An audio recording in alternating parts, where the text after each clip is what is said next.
Chapter 1003. After you step through this door, you still want to escape? Ethan hesitated on the threshold, glancing back at the Ancient One. She'd offered this place as a sanctuary, its grandeur so subtle that even guests like the god King Odin or the interdimensional demons who dined here before had failed to appreciate its finer qualities. It was, Ethan guessed, like an exquisitely aged wine, a treasure he could sense was priceless, yet had no idea how to value. Swallowing his uncertainty, he found his voice. "Excuse me, Master Ancient One, didn't you once cure a man named Pangborn? He was paralyzed." He cut straight to the heart of the matter, urgency tightening his tone. He'd traveled a great distance in search of a way to heal paralysis, and the Ancient One stood as his sole hope. She inclined her head with a gentle smile, her eyes conveying both compassion and quiet purpose. "Yes," she said simply. Her answer was brief, offering no hint of the methods she'd employed. In a universe vast enough to swallow whole worlds, even her formidable power was but a single candle's flame, kindled to save, but too small to rescue every suffering soul. More than an act of mercy, her intervention in Pangborn's fate served a larger design, to draw Ethan, a brilliant if restless physician, into the hidden currents that flowed through Kamar-Taj. And so, at this unassuming doorway, his true journey was only beginning. Ethan's heart leapt at the promise of hope, but the Ancient One's next words caught him off guard. "It's not that he healed himself," she said quietly, "but that I convinced him he could." Her voice held a gentle mystery, as if hinting at something far beyond his understanding. Ethan stared at her, puzzled. "You're not suggesting it was psychotherapy?" he ventured. In his mind, talk therapy might bolster someone's confidence, but it would never restore a paralyzed man's ability to walk. The Ancient One offered him a knowing smile. She lifted her porcelain cup and with small, deliberate circles, stirred the tea. To a Western-trained surgeon bound by anatomy and instruments, she chose her words with care. "When you reconnect severed nerves," she asked, "do you imagine you're healing the nerves, or that the limb heals itself?" Ethan's breath caught. He had never considered the question. All his life, scalpels and microscopes had been extensions of his will, tools through which he effected cure. Yet her simple inquiry began to fracture his certainty, inviting him to reconsider the true nature of healing. "The body can be healed in many different ways," the Ancient One said, her voice level and assured as though she were stating an irrefutable law. "Not just with medicine or surgery, but also through spiritual guidance, the proper flow of energy, even by understanding the very laws of the universe." Ethan stared at her, bewildered. He strained to pin down the heart of her teaching, but every time he thought he'd grasped it, the idea dissolved. Doubts began to plague him. Could he really comprehend these medical mysteries in this strange Eastern tradition? "Are you talking about cellular regeneration?" he ventured, a sudden spark of inspiration lighting his face. "That's bleeding-edge technology. Is that why you choose to do your research here? Because you're free from the Medical Association's oversight?" The Ancient One shook her head gently, disappointment flickering in her eyes. She had hoped Ethan might transcend the limits of conventional science and glimpse a deeper truth, yet it was clear he remained anchored to the familiar boundaries of Western reason. Gu Yi spoke slowly. "Cellular regeneration is only part of what I do. What I pursue goes beyond that, true healing of the soul." Ethan stared at her, stunned. He'd never heard anyone speak of healing the soul. In his world, illnesses were strictly physical problems, treated with drugs or surgery. Soul care belonged to the realms of religion and philosophy, not medicine. He opened his mouth to protest, but Gu Yi simply sighed. She understood all too well how someone raised on modern medical science would balk at anything beyond the tangible. Patient charts, MRI scans, lab results, those were his comfort zone. Guiding him out of that mindset would be a challenge, and Ethan hadn't yet risen to the task. With forced confidence, he said, "So let me guess, you've unlocked some incredible medical breakthrough, one that probably violates every regulation the Medical Association enforces, so you come here, outside their oversight, to continue your research in secret." The Ancient One's brow tightened. Ethan's reasoning was logical enough, but it completely missed Gu Yi's true point. Gu Yi recognized that Dr. Strange's objections sprang not from genuine moral concern, but from his fear of the unknown, and his stubborn insistence on following the rules. She took a breath and tried to set the record straight. "Mr. Strange, I think you've misunderstood my intentions," she began. "I'm not looking to dodge regulations. I'm striving to develop a treatment that could push the boundaries of modern medicine. This technique involves illegal human experimentation?" Strange snapped, cutting her off. His voice rang through the empty chamber, heavy with accusation. "Do you really believe that a poor, disordered backwater like this grants you free rein to use vulnerable people as your lab rats?" Gu Yi shook her head. She'd heard this all before, the veiled threats, the insinuations. She knew that beneath his outrage lay a deeper desire for control, a need to keep any unpredictable forces firmly in check. He believed that by leveling accusations, he could seize the upper hand in a game he didn't yet understand. "So," Strange leaned forward, his eyes bright with impatience, "where does your research stand? Have you finally discovered how to coax injured nerve cells into repairing themselves?" Gu Yi forced a small, uneasy smile. "We've made some promising strides," she replied, "but there's still a long way to go." The Ancient One felt as if she and Strange were performing a silent pantomime, each reciting lines from different scripts, yet never truly connecting. She drew a steadying breath, unwilling to continue this fruitless exchange. "Mr. Strange," she said, her voice both gentle and unwavering, "I know it may be hard for you to accept, but my work transcends mere technological innovation. I'm harnessing the power of the soul to deepen our understanding of life and to heal the body. This is a multidimensional, transmaterial exploration of human essence and the spirit's true potential." Strange's features went rigid. A flicker of confusion, and something darker, like unease, crossed his eyes. He questioned whether he ever really understood this place, its people, or the very nature of their research. He tried to force it all into the neat medical framework he knew so well, but no matter how he shifted the pieces, nothing fit. Chapter 1004, Ancient One. "It drives me crazy that the Galactic Emperor has no soul." Soul? Psychic energy? Strange's voice trembled as it echoed through the vast, dimly lit chamber. Around him, instruments glowed with uncanny lights, and ancient symbols crawled across the walls in cryptic patterns. A rush of conflicting emotions, fear, awe, and a simmering anger, welled up inside him, as though he'd been plunged headfirst into an alien realm. Master Gu Yi exhaled softly and shook her head. "In our era, so overwhelmed by materialism and scientism, people insist on measuring everything by what they can physically perceive. They forget there's an entire dimension of existence that lies beyond sight and sound." She paused, then fixed Strange with a calm, steady gaze. "Mr. Strange, please understand, this isn't some cult. What we're doing here is forging an entirely new path in therapy, an exploration of the unconscious mind that may well transcend every boundary of conventional medicine." Strange swallowed, his eyes still roaming the room. He opened his mouth to speak again, but the words died on his lips. For the first time, he felt the vast gulf between what modern science could explain and what lay just out of its reach. In that silence, Master Gu Yi prepared to guide him into the unknown. "The essence of this practice," the Ancient One began, her voice calm and clear, "is to journey into the human inner world and achieve a true harmony of spirit and body." Dr. Strange listened intently, almost persuaded, until a single defiant thought cut through his concentration. This still feels like a cult. He forced a tight smile, reminding himself to tread carefully.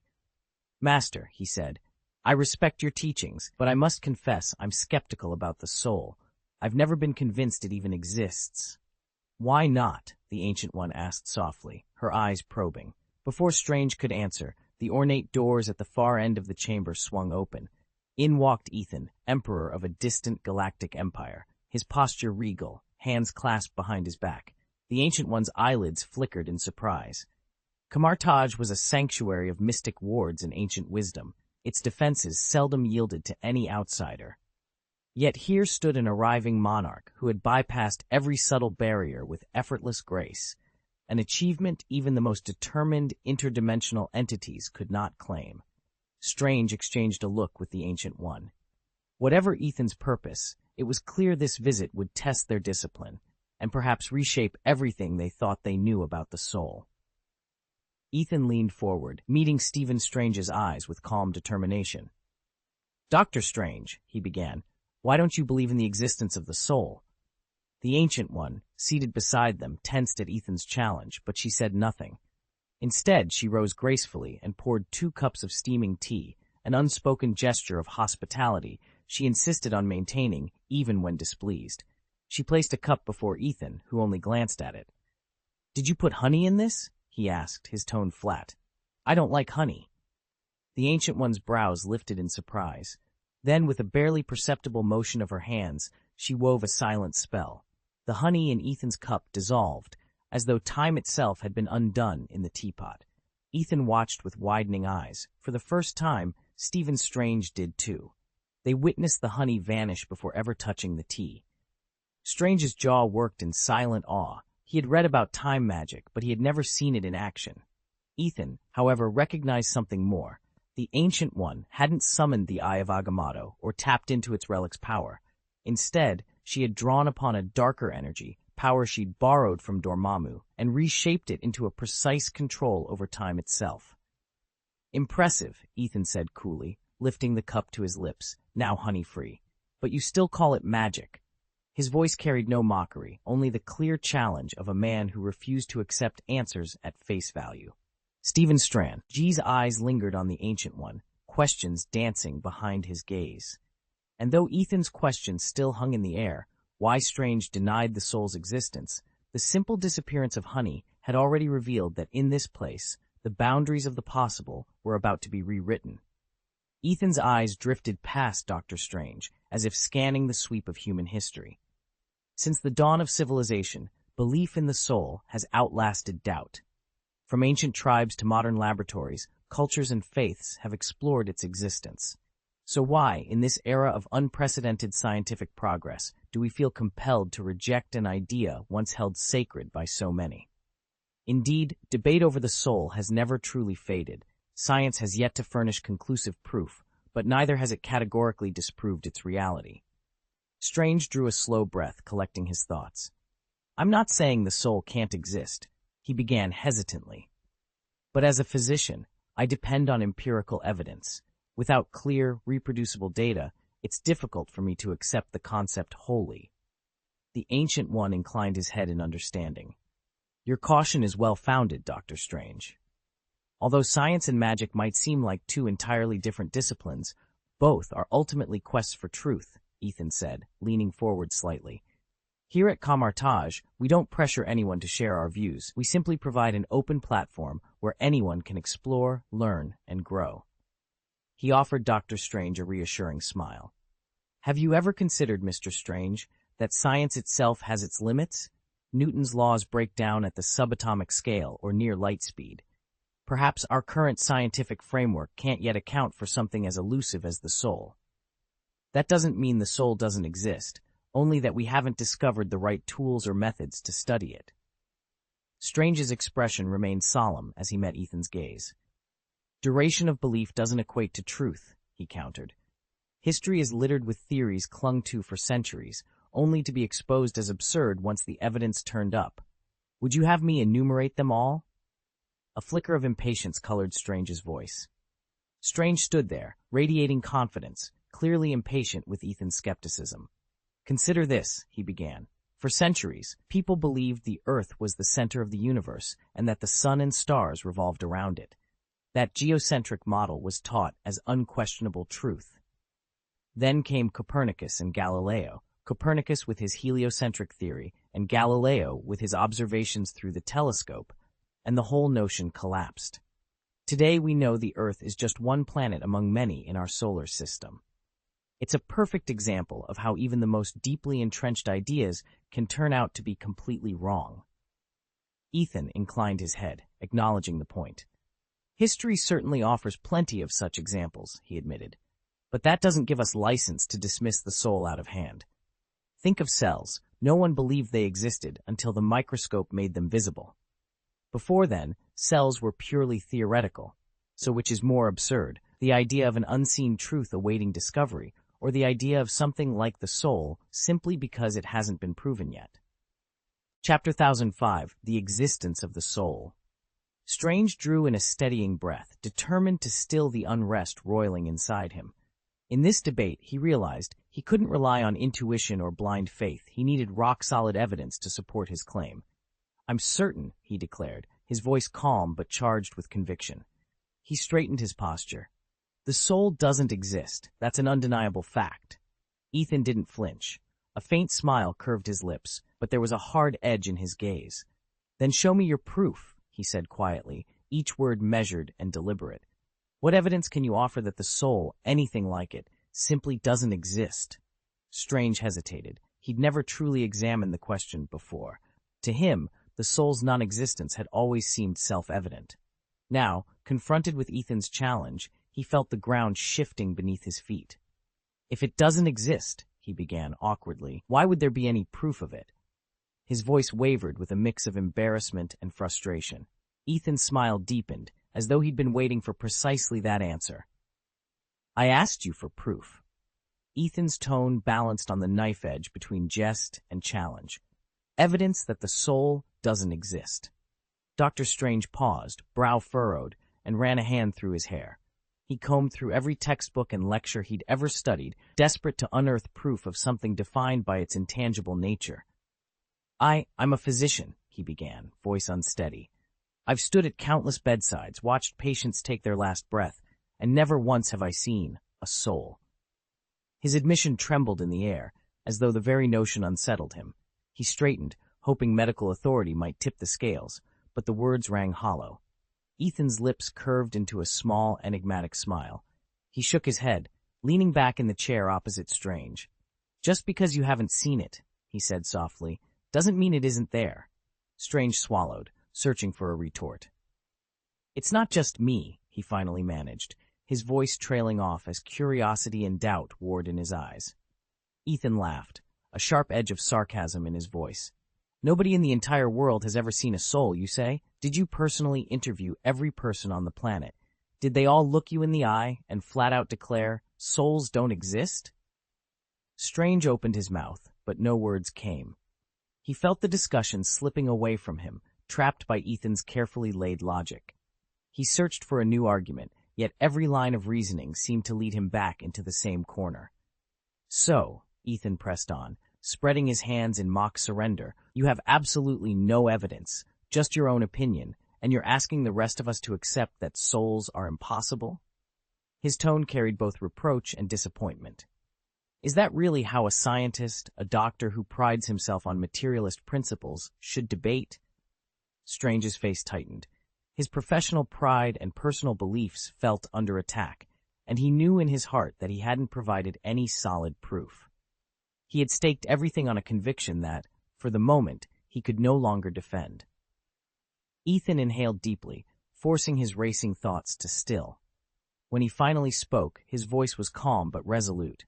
"You're right, I can't definitively prove that souls don't exist, but I trust only science and reason to uncover the universe's truths. The notion of a soul simply fails those tests." The Ancient One regarded him with a knowing smile. Her voice, gentle and steady, filled the room like a flowing stream. "Ethan, you've spent your life peering through a tiny keyhole, striving to widen it so you can see more of the world." She paused, her eyes bright with quiet power. "Now I offer you a chance to fling that door wide open, to glimpse a reality far larger and richer than you've ever imagined. And yet, you hesitate. You even intend to walk away." Ethan's jaw set, and he shook his head firmly. "I refuse because I don't believe in souls or mental powers. They're nothing but superstition. We are material beings. Our bodies, our thoughts, our feelings all arise from physical processes. That's the whole story." A flicker of surprise crossed the Ancient One's face. She had not expected such an unwavering denial. Madame Gouilly's features smoothed into a mask of calm, and she fixed Mr. Strange with a silent, scrutinizing gaze, as if she could peer into his mind and expose every hidden thought. At that moment, Ethan chuckled darkly from Strange's side. His laughter rang out in the empty hall like a dagger slicing through the charged air. Strange whirled on him, eyes blazing with indignation. "And what else can you do besides bicker?" he snapped. "You demanded I produce proof that the soul doesn't exist? Very well. Can you now show me evidence that it does?" Ethan shrugged. "Of course I can." A faint, confident smile curved Ethan's lips, and his eyes gleamed with a knowing light. If I had no proof, do you really think I'd still be here arguing? Think carefully about whom you're dealing with. Now, turn around and look. Puzzled, Strange pivoted and swept his gaze across the room. At first he saw nothing out of the ordinary. His brow furrowed as he opened his mouth to retort, then abruptly went still. Right where Strange had been standing beside Gu Yi a moment before, a bearded man now lay seated, motionless, as if he'd materialized from thin air. He stood perfectly still, as if life itself had slipped away. When Ethan drew closer, his heart pounded. This motionless figure was his exact double. Ethan's gaze dropped to his own hands, and what he saw stopped his breath cold. His fingers were fading into translucence, as though they might dissolve into mist at any moment. A creeping blur spread across his arms and torso, smearing his form like an oil painting left out in the rain. "No," Ethan whispered, his voice trembling. He pressed a hand against his chest, but it passed right through the fading contours of his shirt. Panic flared in his eyes as he tried to steady himself. The room around him seemed to warp and swirl, colors bleeding into one another. Then, with a strangled cry, Ethan stumbled backward 2 steps. His face drained of color, shock and fear etched into every line. He could scarcely believe the impossible transformation unfolding before him. Chapter 1006. Gu Yi is tired. "Is this evidence sufficient?" Ethan asked, holding up the datapad for all to see. He spoke slowly, deliberately. 2,000 years ago, when people first stared into the heavens and wondered about the origins of life, their knowledge was limited to what the naked eye could reveal. They had no way to pierce the veil of the microscopic world to prove the existence of cells. But does that mean cells didn't exist? Of course not. It simply meant the science of the time hadn't yet caught up. Ethan let his words settle before he continued. In much the same way, we now live in an age of astonishing technological progress, yet our study of the soul remains murky, like trying to identify flowers through a drifting mist. We cannot dismiss the soul's existence just because we haven't found a definitive instrument to measure it. Mr. Strange's voice shook as he spoke. "You're claiming the soul is material in nature? On what grounds do you make that assertion? What evidence do you have?" Ethan met him with measured calm, pausing as if to let Mr. Strange collect himself before he revealed the heart of his argument. After a moment's silence, Ethan spoke in a measured tone. "The soul is made of matter, but not the kind we study in a lab. You won't find it under a microscope or detect it in a chemical assay. It's more like a unique form of energy, an unseen force that animates life and gives it purpose. The soul is part of our body, yet it also transcends our physical form. It's the wellspring of consciousness, emotion, and wisdom." Strange could hardly believe what was happening. He felt an invisible tug wrenching his soul free, and a wave of terror and helplessness washed over him. The world around him blurred into shadows, and he watched, horrified, as his own body lay motionless on the floor. He strained to return, to simply inhabit his body again, but found himself helplessly adrift. Ethan stepped forward with calm precision. In one swift, powerful motion, he delivered a deft kick that sent Strange's ethereal essence hurtling back toward its shell. For an instant, the air seemed to freeze, and time itself held its breath. Then Ethan's satisfied voice broke the silence. "Nice shot." And with that, Strange's soul snapped back into place, and the room exhaled around them. Ethan clapped and cheered at his own performance, while the ancient mage Gu watched impassively as the king ravaged his own domain. The instant Strange's soul re-entered his body, a tremendous force yanked him back. He bolted upright from the ground, eyes hollow as if awakening from a long, disorienting dream. His limbs trembled. Soul and flesh violently reuniting left him both unsteady and eerily familiar with himself. Everything around him felt strange. Even the scent in the air unsettled him like never before. Blinking to clear his vision, Strange shrank back on hands and knees, like a rabbit sensing danger. Only when he judged himself a safe distance from Gu did he force himself to stand, legs still quivering. "What just happened?" he croaked, voice rough with disbelief. His gaze swept the ruined surroundings, searching for anything that might offer a rational explanation and calm the storm raging in his mind. For Ethan, everything he was experiencing lay far beyond the limits of his previous knowledge and experience. When someone who has built their entire understanding of reality suddenly confronts a completely alien truth, the instinctive reaction is resistance and denial. He racked his brain for explanations, desperately trying to bend familiar scientific principles to account for what had just happened. His thoughts raced like untamed stallions, one moment galloping through quantum mechanics, the next veering into neuroscience. But no matter how fast he chased them, no answer felt satisfactory. "What did you slip into that tea? Psilocybin? LSD?" he muttered, half to himself, half hoping that a chemical explanation might calm the storm in his mind. There had to be something in Guyi's cup, some hallucinogen powerful enough to shatter his senses. It was the only theory that made sense. After all, human history is full of examples where civilizations pushed the boundaries of consciousness with substances both sacred and experimental, from ancient shamanic rituals to the modern resurgence in psychedelic research. Each of those endeavors sprang from the same drive to explore the unknown reaches of the mind. Yet now, in this moment, none of those familiar tales gave Ethan the peace of mind he so desperately sought. Ethan had always been a skeptic at heart. No matter how fantastic a phenomenon appeared, he was convinced there had to be a scientific explanation. He never imagined, however, that he would one day become a first-hand witness to the very mysteries he'd only studied from afar. He thought back on the strange cases he'd pored over at the Institute, events once touted as supernatural, only to turn out to be unrecognized manifestations of natural laws.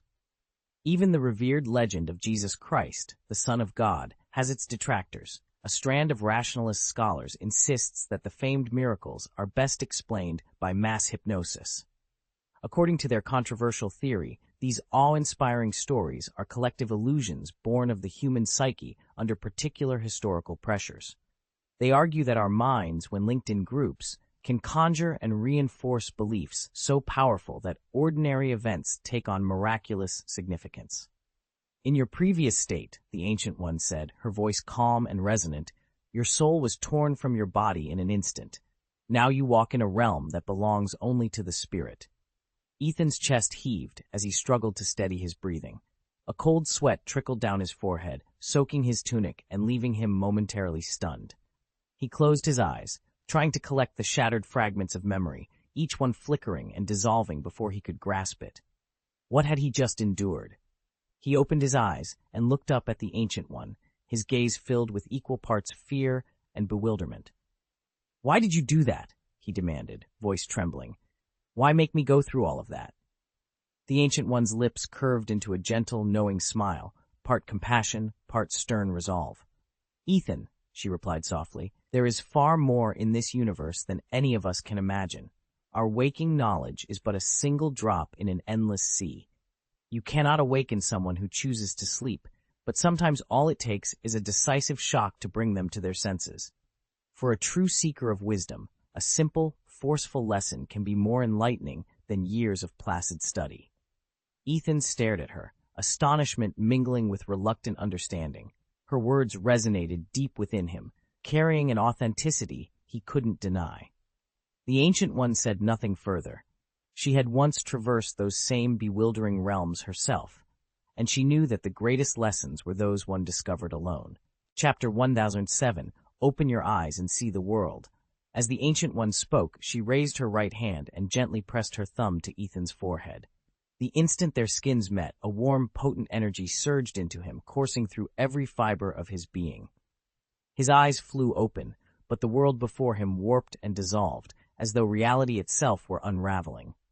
"Open your eyes," the Ancient One's voice boomed like thunder. Ethan's body went weightless.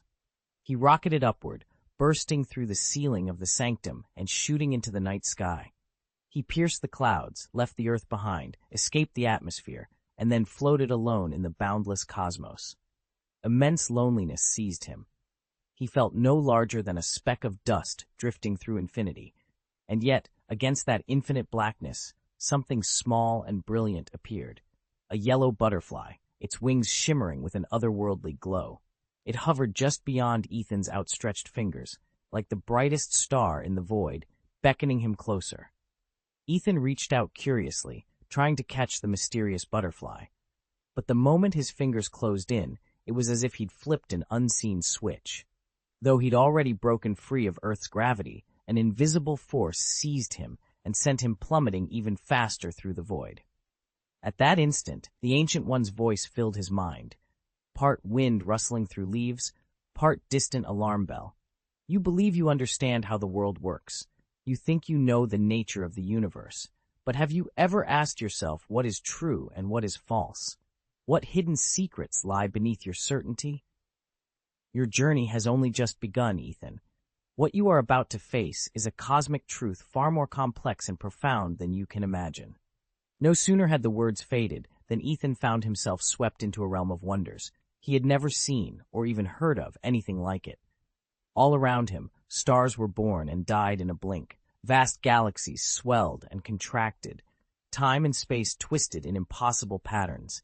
He felt at once a silent witness and an active explorer, carried along through this boundless, ever-shifting tapestry of the universe. The Ancient One's technique was more than mere instruction.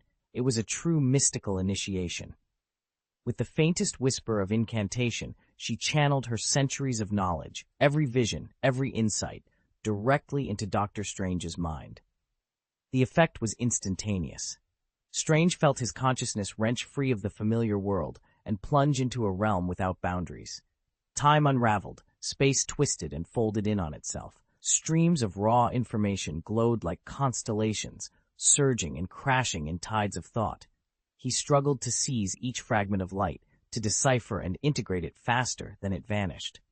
But the volume was staggering, so vast that his mind threatened to buckle under the pressure. Excitement and terror warred within him, as if a child had suddenly been granted the power of the cosmos but lacked any instruction on how to control it. Ethan watched in quiet restraint from the edge of the chamber.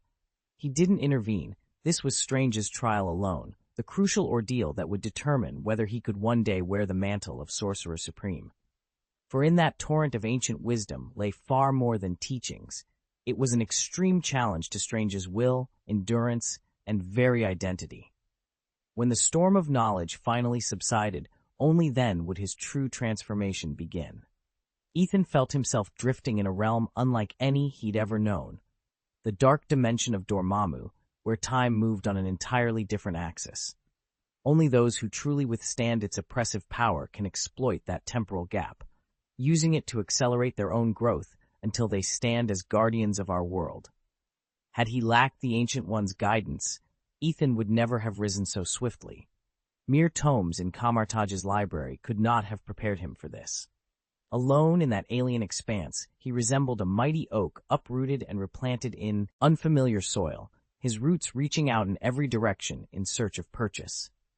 But here, those roots were not tendrils of earth or shadow, each sprouted from his body as countless human arms, densely layered until they cocooned him completely. The sight was strange, even wondrous, a testament to life's tenacity rather than a grotesque distortion.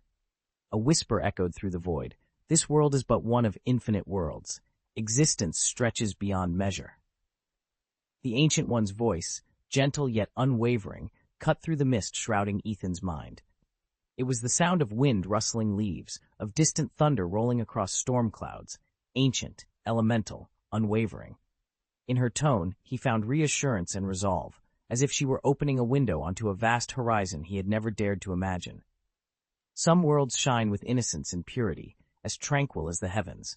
Others seethe with bloodlust and malice, as merciless as the underworld. At the Ancient One's words, Ethan felt himself yanked by an invisible force, tumbling into a void of absolute darkness. Here, shadow was almost alive, an all-consuming presence that swallowed every flicker of light, even the feeble glow of distant stars. Deeper in that blackness, he sensed a being of unimaginable power, its eyes like bottomless chasms brimming with insatiable hunger and greed. A voice, cold and ancient, whispered in his mind, "A savage force waits in the dark, poised to devour all we hold dear." The Ancient One's warning echoed through him, heavy with urgency. This was the boundary she set for Ethan, the mark of her faith in him and her stark caution. To protect the realms, he couldn't simply stand in the light. He had to face the darkness head-on. And one day, he would confront Dormammu, the greatest threat the cosmos could muster. Then, as suddenly as it began, the vision shattered.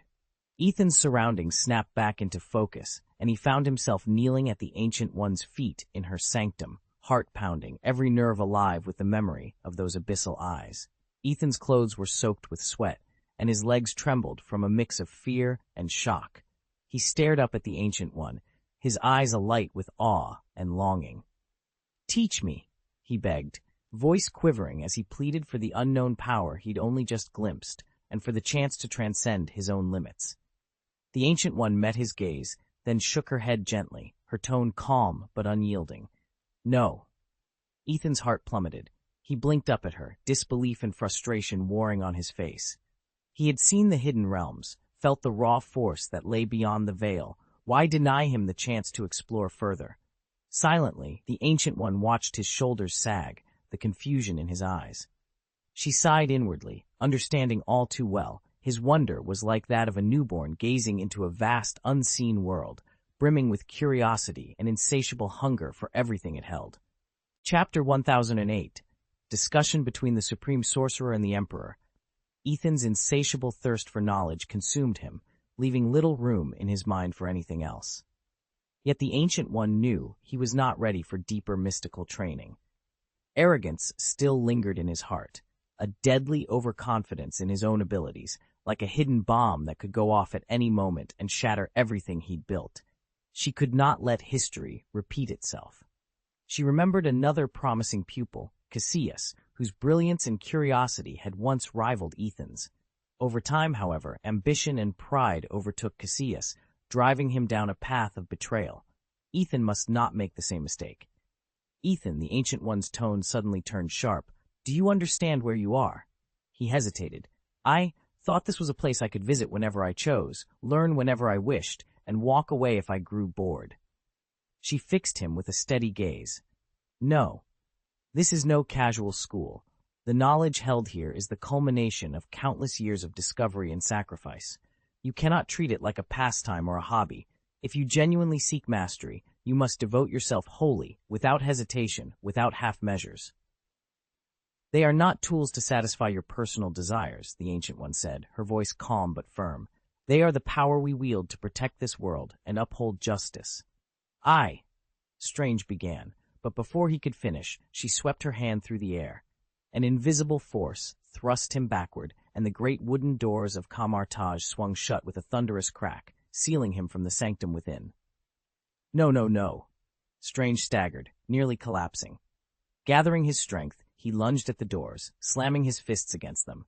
"You can't do this to me! It's cruel. Show me hope, then take it away." He pressed himself against the ancient gates, eyes blazing with confusion, anger, and bitter frustration. His knuckles reddened and bruised with each furious strike, each blow a desperate plea for the knowledge he had been promised. Beyond that barrier lay mysteries he ached to unravel, a universe of power now cruelly beyond his reach. And in that moment, as the courtyard fell silent around him, Strange realized just how ruthlessly he had been cast aside. Master Gu Yi stood on the raised platform of the observatory, her gaze fixed on the slow flow of starlight drifting across the rune-etched glass. Her eyes were so deep she might have been peering through time and space itself, detecting the universe's faintest tremors. In her hand, a crystal orb glowed softly, its surface etched with the intricate lattice of the world's magical defense network, each node marking the fragile balance of arcane power in some distant corner of the earth. "Teacher, what's the situation with Ethan?" Master Modu's quiet voice broke the hush. He stepped beside her, bowing his head in respect, but unable to hide the tension in his posture. He, too, studied the star-strewn sky, though his mind was preoccupied with one young man's fate. Master Gu Yi sighed, and the orb's glow dimmed until it was little more than a pulse of light. She turned sharply to Modu, her expression steely. "You've noticed his stubborn drive, but have you glimpsed the bomb ticking in his heart? Unchecked arrogance, if left untempered, only leads to ruin. We must never forget Cassius's fate." At the mention of his name, Mordo's expression darkened. Cassius had been a promising student once, until his blind hunger for power consumed him and turned him into the very enemy the Ancient One feared most. His betrayal left an indelible scar on Kamar-Taj, a constant reminder of how seductive and dangerous knowledge and power can be. I understand your warning, teacher, Mordo whispered, inclining his head. But Ethan is not Casillas, he added. His thirst for knowledge and his pursuit of self-transcendence remind me of my younger self. If he receives proper guidance, he could become one of our greatest sorcerers. Master Gui allowed himself a small, bittersweet smile. Mordo, your compassion and kindness are your greatest strengths, but they can also be weaknesses. Never forget that true power is forged not only through mastery of technique, but through the purity and resilience of the heart. Master Gui studied the report with a frown. He truly has extraordinary potential, she said at last, but his pride, if left unchecked, will become his greatest obstacle. Mordo bowed his head in agreement, then hesitated. After a moment, he asked, "What do you propose we do? We can't simply let him wander off and flounder." Gui tapped her chin thoughtfully. "We'll give him room to grow. Time and hardship often teach more than well-meant advice. Still, we must be ready to intervene if his impulsiveness ever risks harming himself or others.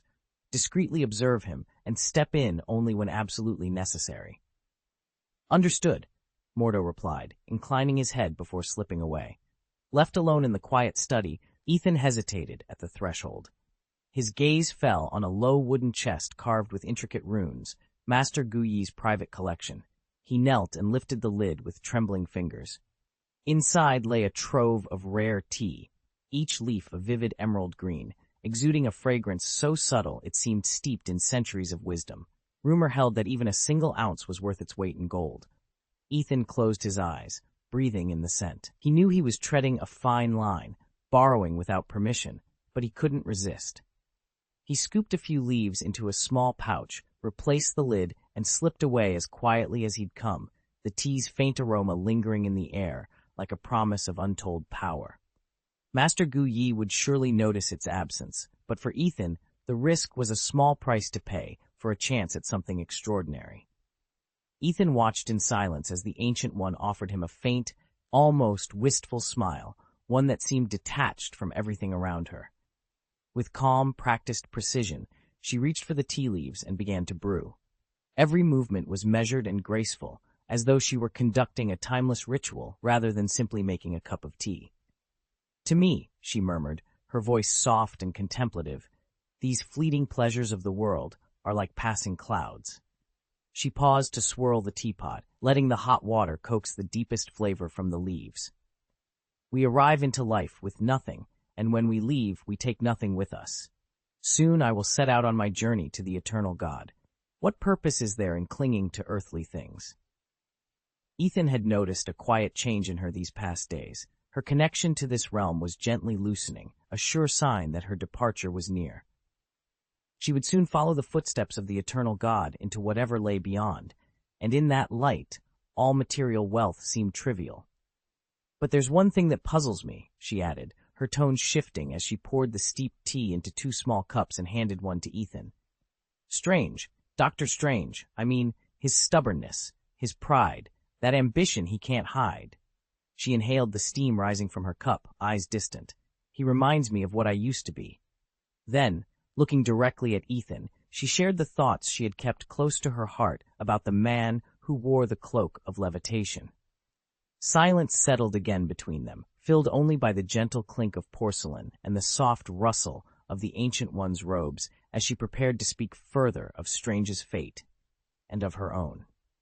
Chapter 1009. I came here just to see you off. Guyi gazed at Ethan with a quiet intensity. "I see in you the same spark that once drove Casillas, my most promising apprentice, who ultimately fell to darkness. I won't lose another prodigy like him." Ethan met her eyes, lifting the porcelain teacup she'd handed him. He curled his fingers around its cool surface. "Don't worry. I won't let you down." She shook her head gently and placed a matching saucer on the table. "I'm not clinging to tradition for tradition's sake. I want you to become a stronger, humbler mage. I've witnessed the world's upheavals and endured my own suffering. Pride can be the very pillar that sustains you, but arrogance is a deadly poison. Pride uplifts, arrogance blinds and destroys." Ethan set the teacup back on its saucer with deliberate care. "Time and the future may guide us, but if the future's inevitable, what's the use of seeing it ahead of time?" He picked the cup up again, and turned it in his hands, marveling at its artistry. It was said to be one of the oldest surviving tea sets in the world, its delicate filigree and elegant curves a testament to the pinnacle of luxury craftsmanship in its age. In that moment, the weight of history rested in Ethan's palm, a silent reminder of both the past's brilliance and its warnings. Ethan's fingertips traced the fine crackle of glaze on the porcelain teacup as he let out a soft sigh. After living longer than most, he'd managed to collect quite a few antiques, small treasures that whispered of days gone by. Knowing what's coming makes it much harder to go wrong, he mused. Master Guyi raised the cup to her lips and took a measured sip. Her voice, cool and composed, floated across the quiet tea room. I don't study the future to control every turn of the world, she explained. I do it to guide and to shield. Yet I will admit, once you can see what lies ahead, curiosity falters and the thrill of discovery diminishes. Ethan set the cup down, the gentle clink echoing in the stillness. He caught her serene gaze and shook his head. You're too set in your ways, he said with a wry smile. Relying on visions of tomorrow means you miss out on the power of change, the spark of invention. Guyi studied him for a moment, her expression unreadable. Master Ethan, she replied, choosing her words deliberately. You must understand that glimpsing the future is neither easy nor without its burdens. It carries a weight you, and few others, are prepared to bear. Ethan leaned back, folding his arms. Outside the paper screen window, cherry blossoms drifted on a light breeze, petals dancing like silent omens. He and Guyi sat facing the unknown together, one armed with foresight, the other buoyed by the thrill of the unexpected. Neither was wrong. Both were determined to prove their way was right. She set the porcelain cup down with a soft, crisp click, as if an hourglass had tipped and let a few grains of time slip away. Through the lattice window, Master Guyi's gaze drifted to the ancient halls of Kamatage. In the fiery afterglow of sunset, its moss-lined stones gleamed with solemn mystery, each brick whispering centuries of forgotten lore. The future I see is woven from endless uncertainties, she said, her voice calm and measured. Her eyes, dark pools reflecting distant stars, hid secrets beyond mortal reckoning. Every choice spawns countless outcomes. As a guardian, I must tread carefully to avert the gravest disasters. This duty is both my honor and my chain. Ethan listened in silence, his expression composed, but his mind racing.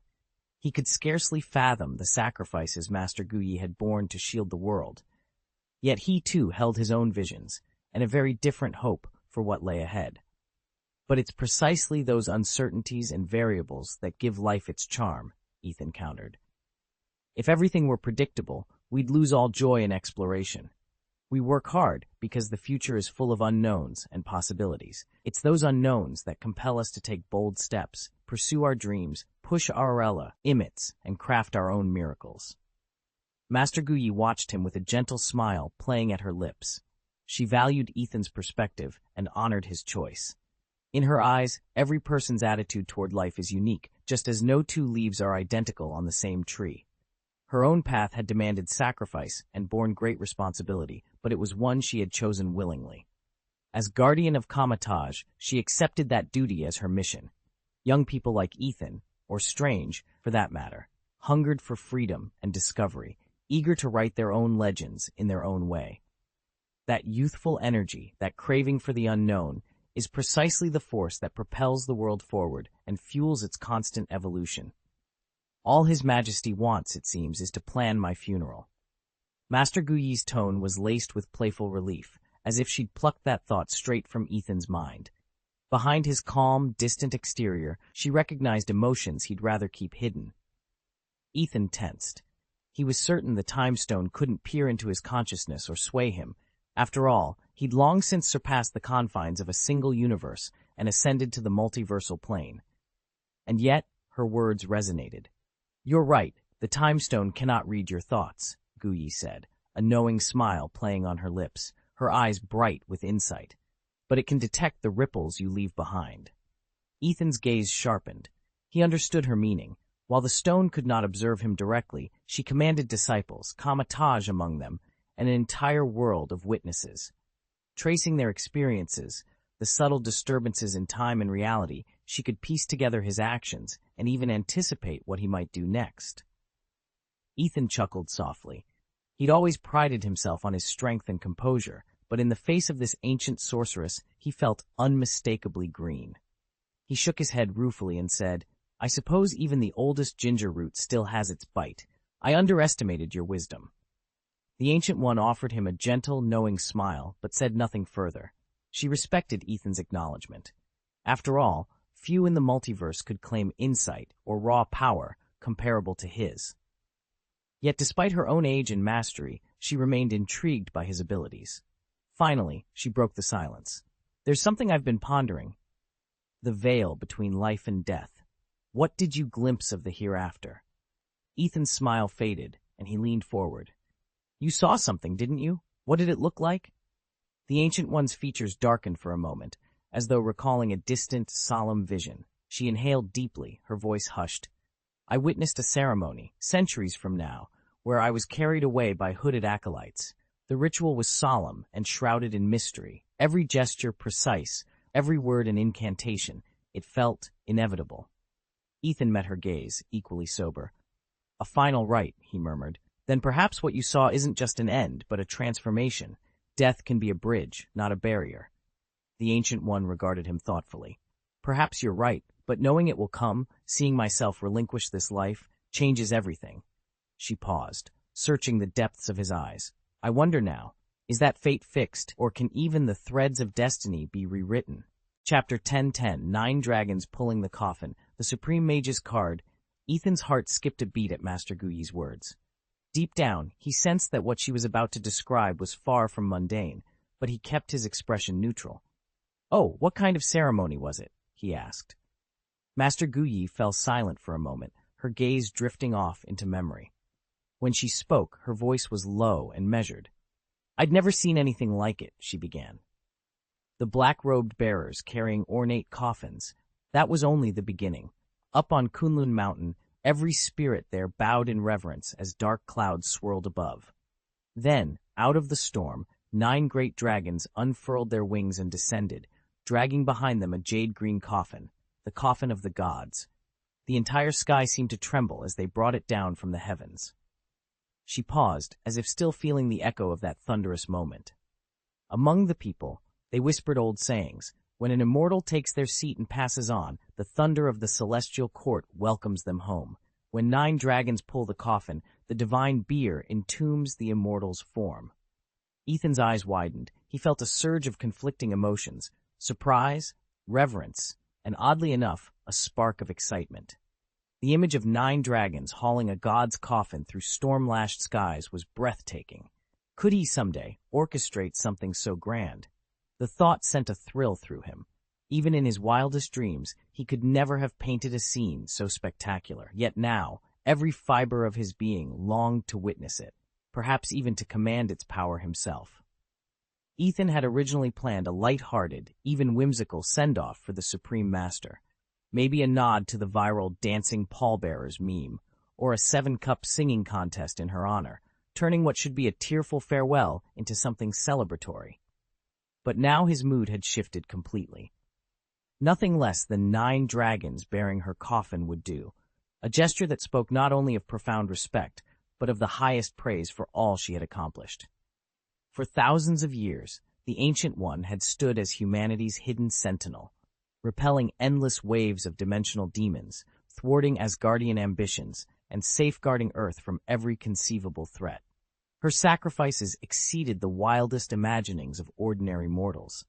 Time and again, she had faced down demons single-handedly, and when Asgard's legions threatened to conquer the planet, it was her unmatched wisdom and power that preserved Earth's independence and freedom. It was also she, Master Guyi, who founded Kamar-Taj and mentored generation after generation of sorcerers. Her legacy was not just a string of victories, but the very foundation of Earth's magical defenses. As Ethan gazed at the gleaming dragons poised to take flight, he knew the spectacle would be fitting. In life, she had been the ultimate guardian. In death, she deserved nothing less than a farewell approaching the grandeur of her limitless courage. Across the globe, the Ancient One's students had dispersed, each one using the mystical arts they'd mastered to defend every corner of the Earth against the encroaching darkness of the other dimension. Every victory they claimed shone like a star in the night sky, guiding humanity's hope forward. Ethan watched their progress with both pride and longing. He ached to honor the greatest teacher he'd ever known, Master Guyi, in a way befitting her legend. Ethan's mind spun with extravagant ideas. At its center was an impossible image, 9 celestial dragons harnessed to a mournful procession, bearing Master Guyi's coffin through the streets in a display of cosmic reverence. Though absurd on its face, he felt only admiration and nostalgia for her fearless life, and he was convinced that only a tribute this spectacular could match her grandeur. "Your Majesty, I see your mischief," Guyi said with an affectionate roll of her eyes. The corner of her mouth quirked in amusement. "Must you always dream so?" Extravagantly, caught off guard, Ethan flushed and forced a grin. "I don't know what you mean." In truth, he didn't have the slightest notion where he could find or summon 9 gods of legend to drag a coffin across the sky. And as much as he coveted this grand farewell, he knew that once the Ancient One herself moved on to join the eternal god, all such earthly ceremonies would fade into memory like morning mist. At last, Dr. Strange returned to Kamar-Taj, summoned home by Mordo's urgent plea. His arrival brought joy and relief to the hidden sanctuary, but that fragile calm would not endure for long. More than a month slipped by quietly, like fireworks that bloom brilliantly for an instant before vanishing into the night sky. In that time, Ethan's journey felt as if it had moved from a barren winter into the first warm breaths of spring. Slowly, almost imperceptibly, life was returning to him. When he first arrived at Kamar-Taj, everything felt alien. Each step forward was a battle against confusion. A once renowned neurosurgeon, Ethan's mind was honed to the exacting logic of medicine, diagnoses backed by data, surgeries planned to the millimeter. Now he was confronted with spells and symbols that defied every rule he'd ever known. It was like meeting a foreign language without a dictionary, no grammar to guide him, no vocabulary he could trust. Ethan tried to memorize the intricate theories, hoping to impose order on the chaos. He pictured magical constructs in his mind, but every attempt to trace even the simplest circle would falter. Time and again, his chalk line would waver or break entirely, and frustration would shadow his features. Beneath that frustration lay a deeper unease, the fear of stepping into a world he could neither measure nor predict. Yet despite the setbacks, he returned each dawn, determined to map this new realm, one trembling circle at a time. Ethan had spent years as the head of a temple of medicine, so his faith in science was unshakable. In his worldview, every phenomenon had a cause and could be unraveled through logic and rigorous testing. Yet stepping into this new realm, where shimmering runes defied gravity, raw arcane energy pulsed through the air, and legendary spells bent reality itself, shook him to his core. During those first weeks, Ethan felt as though he were plummeting into an abyss of doubt. He approached magic with the same clinical detachment he reserved for anatomy and pharmacology, only to discover that the simplest glyph seemed to recoil at his touch. Chapter's magic circles, usually etched in glowing chalk or suspended by will alone, dissolved the moment his fingers tried to trace them. Invisible forces held his hands prisoner, leaving the air itself unmarked. Every attempt ended in failure, and with each failure, his confidence frayed a little more. Night after night, he sat beneath the temple's muted lantern glow, staring up at unfamiliar constellations through narrow windows. Frustration welled up until it felt like a living thing inside him, whispering that he'd made a terrible mistake. Doubt crept into his thoughts. Perhaps he didn't belong here. Perhaps he should abandon this bewildering pursuit and return to the familiar truths of medicine. Yet even as those thoughts took root, something stirred in Ethan, a stubborn spark of resolve. He refused to let this world's mysteries defeat him without a fight. Just as Ethan was sinking into utter despair, the Ancient One devised an unprecedented trial of life and death for him. She sent him alone into a vast, frozen wasteland and gave him only one chance to survive. Summon a portal with the pendant at his throat before the cold claimed his life. Ethan staggered through the biting wind, each breath laced with numbing frostbite. Helplessness and dread threatened to overwhelm him. Yet in that terrifying silence, something stirred deep within, a voice whispering of untapped power and the relentless urge to transcend his limitations. Clinging to that spark of hope, he forced himself to stop. He closed his eyes, drew in the frigid air, and focused on the faint pulse of magic that resonated inside his chest. Slowly, he raised his arms as if touching some invisible thread woven through the universe and himself. Snow swirled at his feet in response. When he opened his eyes again, a cluster of radiant, crackling energy had formed in his hands. Raw sorcery, unlike anything he had ever felt. Heart-pounding, Ethan concentrated all his will on the pendant hanging at his neck. The air shimmered. With a flash of light, a swirling green portal tore open before him. He stepped through and instantly felt the oppressive cold lift from his bones. In moments, he was back within the warm, dimly lit halls of Kamar-Taj. From that day forward, Ethan's mastery of the mystic arts blossomed like never before. The trial had unlocked something profound, not just his latent power, but a newfound belief in his own destiny. Ethan no longer fought against those seemingly impossible magical phenomena. Instead, he embraced them with fresh understanding and saw them in an entirely new light. Chapter 1011, Wanda's Future. Ethan threw himself into the library's vast collection with an almost desperate hunger. From brittle, centuries-old scrolls to the most recent treatises on advanced enchantments, he pored over every text, annotating margins, cross-referencing notes, and committing spells to memory. Day in and day out, he practiced incantations until his voice rasped and his hands trembled, then began again at dawn. With each hour of study and every mastered ritual, his command of the arcane grew sharper. Control that once felt tenuous now flowed as naturally as breath. The Ancient One watched Ethan's progress with a mixture of pride and caution. Never before had any student absorbed lore so rapidly or demonstrated such a flair for innovation. Yet the master knew too well how nascent power, left unchecked, can spiral into ruin. Granting Ethan full access to the sanctum's hidden vaults, the Ancient One still drilled one principle into him with unwavering insistence: humility. True strength, she reminded him, is forged in the crucible of self-challenge, not arrogance. Each time Ethan began to celebrate some new triumph, she would appear at his side, gently urging him to look beyond personal accolades and remember the greater responsibilities tied to his gift. Meanwhile, on the far side of Kamar-Taj's courtyard, the Scarlet Witch watched him through narrowed eyes.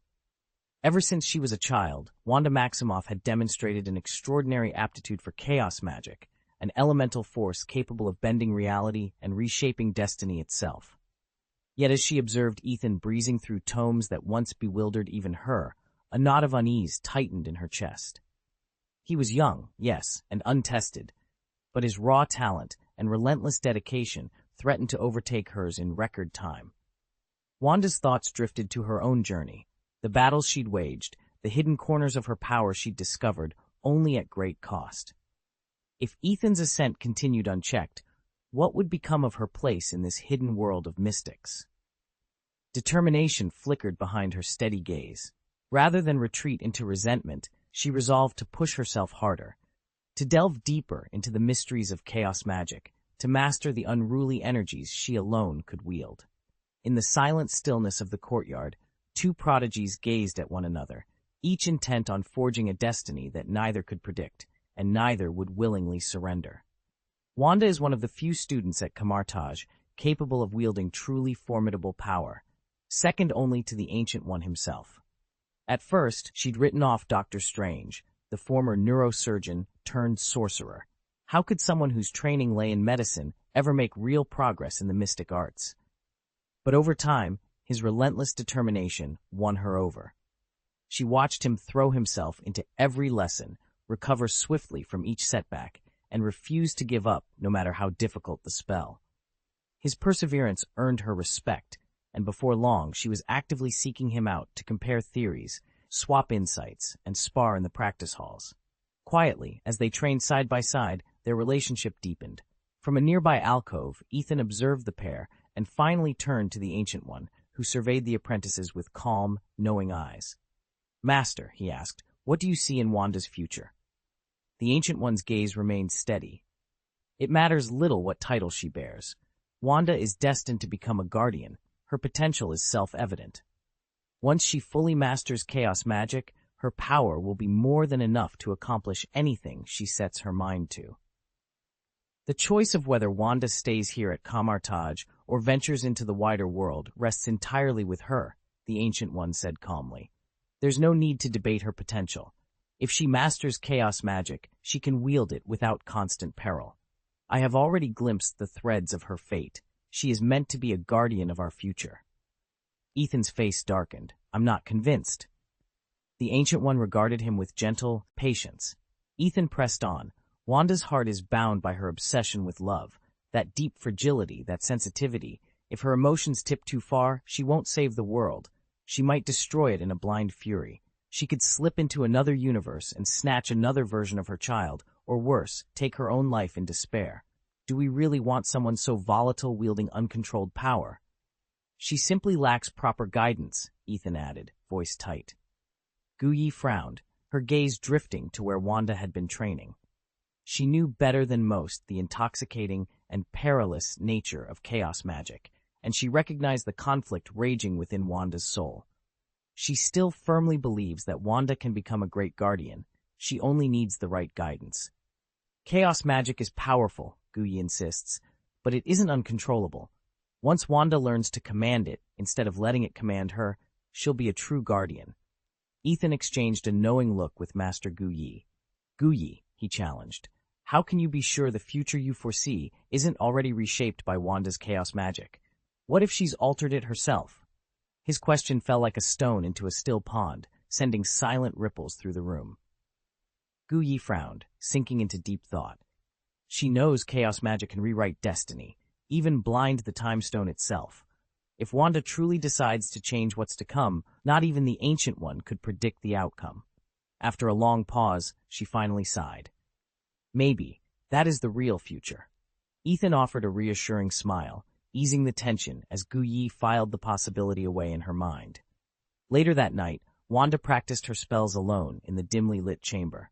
Suddenly, a faint tug at her senses drew her toward Kamartaj's hidden library. Driven by curiosity, she reached for a weathered tome tucked among the scrolls, the Book of the Dark Gods. In the mystical hierarchy of the Marvel Universe, countless powerful artifacts exist. Among the best known is the Eye of Agamotto. Yet even above those legendary relics stand two singular grimoire-class items, books that every sorcerer, whether a wielder of light or a practitioner of shadow, desperately seeks. One is the Book of Vishanti, containing every white magic incantation known. The other is the Darkhold, often called the Book of Darkness, a compendium of all the black arts. Long before the sunken city of Atlantis slipped beneath the waves, the Atlantean sorcerer Ethan came into possession of the Darkhold. As he pored over its forbidden pages, Ethan mastered its darkest secrets, and in doing so, transformed himself into the very first vampire in Marvel's magical canon. When he later passed on those vampiric powers, it was Ethan who created the bloodline that would give rise to the more familiar Dracula, making Dracula strictly a second-generation vampire. Long before human history began, a cosmic entity known simply as the Creator arrived on a barren Earth. From the desolate planet, he shaped four primeval gods: Gaia, the life-bringer destined to become the mother of Thor in later legends; Siso, the god of black magic, an architect of dread sorcery; Set, the embodiment of chaos and destruction; Harps, lord of secrets and hidden knowledge. Among these siblings, Siso was the most feared. He conceived the very foundation of dark magic, channeling forbidden energies into a single unholy grimoire that would come to be called the Dark Book. Within its ever-shifting pages lay every incantation and curse Siso could devise, an archive of corruption so potent that merely reading its words could twist the soul. True to his nature, Siso rarely showed himself directly. Instead, he preferred to seize the bodies of mortals and immortals alike, using them as vessels for his arcane will. His most notorious victim was Pietro Maximoff, better known to the world as Quicksilver, whose body Siso once commandeered to spread havoc across the globe. Thus, from the mind of an ancient god, Dracula's dark empire of vampires was cast into the Marvel Universe. Every eldritch ritual, every unholy transformation, traced back to that unassuming black leather tome forged in the dawn of time. And as long as the Dark Book endures, Siso's shadow will linger over all who dare to wield its blasphemous power. Chapter 1012, The Dark Book. And Wanda, deep within Kamartaj's vast library, lay a volume unlike any other, the Dark Book.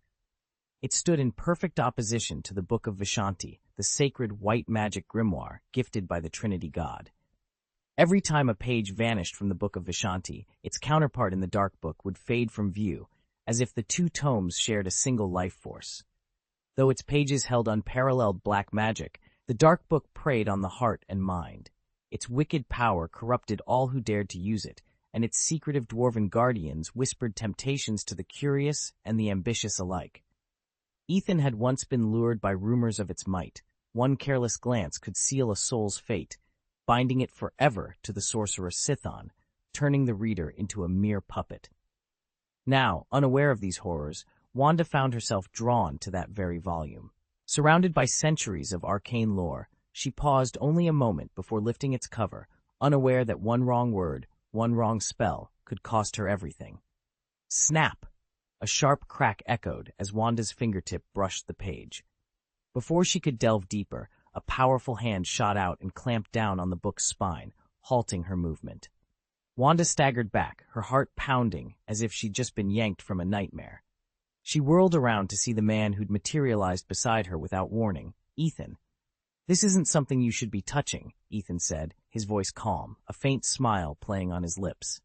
The Dark Book of God trembled in his grasp. Its ancient pages fluttered wildly, exhaling blasts of icy air that tried to invade Wanda's mind and erode her resolve. Yet Ethan stood unmoved. His smile only deepened with quiet confidence, tinged by a trace of contempt for the book's power. He was no ordinary sorcerer. His transcendent abilities far outstripped even Superman's, and the forces of the multiverse were mere background scenery to him. Thanks to his multiverse resistance, 99% of universe-shattering power felt like a soft breeze against him, hardly enough to leave a scratch. Even the raw power Shisong wielded, enough to make a dozen warlords quake, struck Ethan like a breeze. The glowing arcs of energy fizzled away before they could even scratch him. Shisong was formidable, but that was precisely the point. At the multiverse level, why should his might erode Ethan's defenses? "Who are you?" Wanda demanded, stepping between them, her staff at the ready. She'd never seen this young man before. He couldn't be one of Kamartaj's sorcerers. And yet, how else had he materialized here? His dark hair and high cheekbones marked him as Asian, and Wanda admitted to herself that she'd never laid eyes on a more striking face. Before she could puzzle it out, the air before them rippled with gold and green sparks. They spiraled into a perfect circle, and within its rim shimmered a new landscape, towering spires, mist-wreathed courtyards, and unseen stars. The portal to Kamartaj had opened. Through it stepped the Ancient One herself. Her robes fluttered in an unseen wind, and when her gaze locked onto the black leather tome in Ethan's hand, her expression turned ashen. She knew that book's name and its power. In an untrained mind, it was nothing short of cataclysm. Wanda gripped her staff tighter, her breath catching. Even the Ancient One, master of the mystic arts, could not afford to underestimate what Ethan carried. And Ethan? He merely met the Ancient One's stare, the dark book pulsing at his side, as if eager to reveal its secrets. When you're dealing with a forbidden artifact like the Dark Book, even a moment's carelessness can have irreversible consequences. The Ancient One studied Ethan intently. "This didn't come from Kamartaj's archives, did it?" Ethan shook his head. He didn't know whether organizations like S.H.I.E.L.D. even existed in this corner of the Marvel Universe, much less whether the Dark Book had ever been cataloged at Kamartaj. "No, I've memorized every scroll and tome in our library. This one simply appeared out of nowhere." The Ancient One's eyes narrowed. None knew Kamartaj's holdings better than she did. The sudden arrival of an unbidden volume was deeply troubling. She already knew the book's infamy, an age-old grimoire of forbidden lore and corrupting magic. Legends warned that its appearance always heralded disaster and chaos, and now, silently, it had manifested on a shelf in their own library. "It seems Chthon has set his sights on Wanda," she whispered. Ethan opened the Dark Book, feeling a chill run down his spine.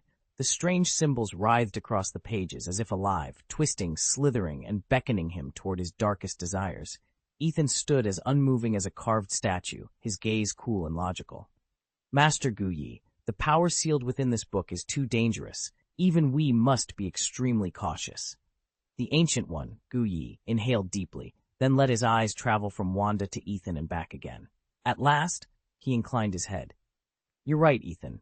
This dark grimoire's power is far beyond what most can handle. Wanda, you still don't understand the true price hidden within these pages. It is not merely a compendium of arcane knowledge. It is a living snare, one that lures anyone who craves power down a path of destruction. Wanda's face went pale as shame and fear washed over her. She dropped her eyes and murmured, her voice barely above a whisper. I'm sorry. I didn't realize. I just wanted to become stronger. Guyi released a soft sigh. He knew only too well how tempting such power could be. Every young mage, at some point, stands at this very crossroads, torn between ambition and the dangers that follow. The Ancient One reached out and smoothed her hand over Wanda's hair. A warm, gentle power flowed into the young witch, calming her racing heart and easing the confusion in her mind. Wanda, she said softly, power alone isn't everything. True strength comes from inner peace and wisdom. The mystic arts of Kamar-Taj exist to protect, not to conquer. Remember that. Your journey is only beginning. You still have much to learn if you wish to wield your gifts properly. Tenderness and hope laced every word. The Ancient One genuinely wanted Wanda to grow from this trial into a masterful sorceress. With that, she dismissed her pupil. As Wanda slipped out of the library, her eyes couldn't help darting back toward Ethan. He noticed her glances and offered only a slight, indifferent smile that spoke of amusement more than warmth. He had little patience for a raw recruit like her. It seems our troubles won't end with Dormammu, Ethan remarked to the Ancient One, his lips curling in a wry grin. In the days ahead, we may well find ourselves facing another Sithorn. Chapter 13, Respecting the Fate of Others. The Ancient One pressed her fingertips to her temples, willing the throb in her skull to ease. Dormammu had always been a thorn in her side, but she'd never taken him as seriously as this. In the past, she'd let her debts to him slide, and then easily bested him when he came to collect, sometimes even passing his IOUs on to lesser-dimensional fiends just to watch him fume. Sithorn, however, was a far darker prospect. He wasn't a fortunate upstart who'd stumbled into rulership of an unclaimed dimension. He'd once wielded multiversal power before being cast down to the status of a mere demon. If a being of his caliber chose to meddle in Earth's affairs, it would spell disaster on an unprecedented scale. Ethan stood beside her, the dark book in his hands glowing with an unsettling, pulsating light. He met her gaze steadily. I'll take this with me. Guyi blinked in surprise. Ethan was volunteering to carry such a burden? Ethan's jaw tightened. Even if I remove the book, it won't matter much if Sithorn has already fixed his sights on Wanda. Without the right protection, we're still vulnerable to him.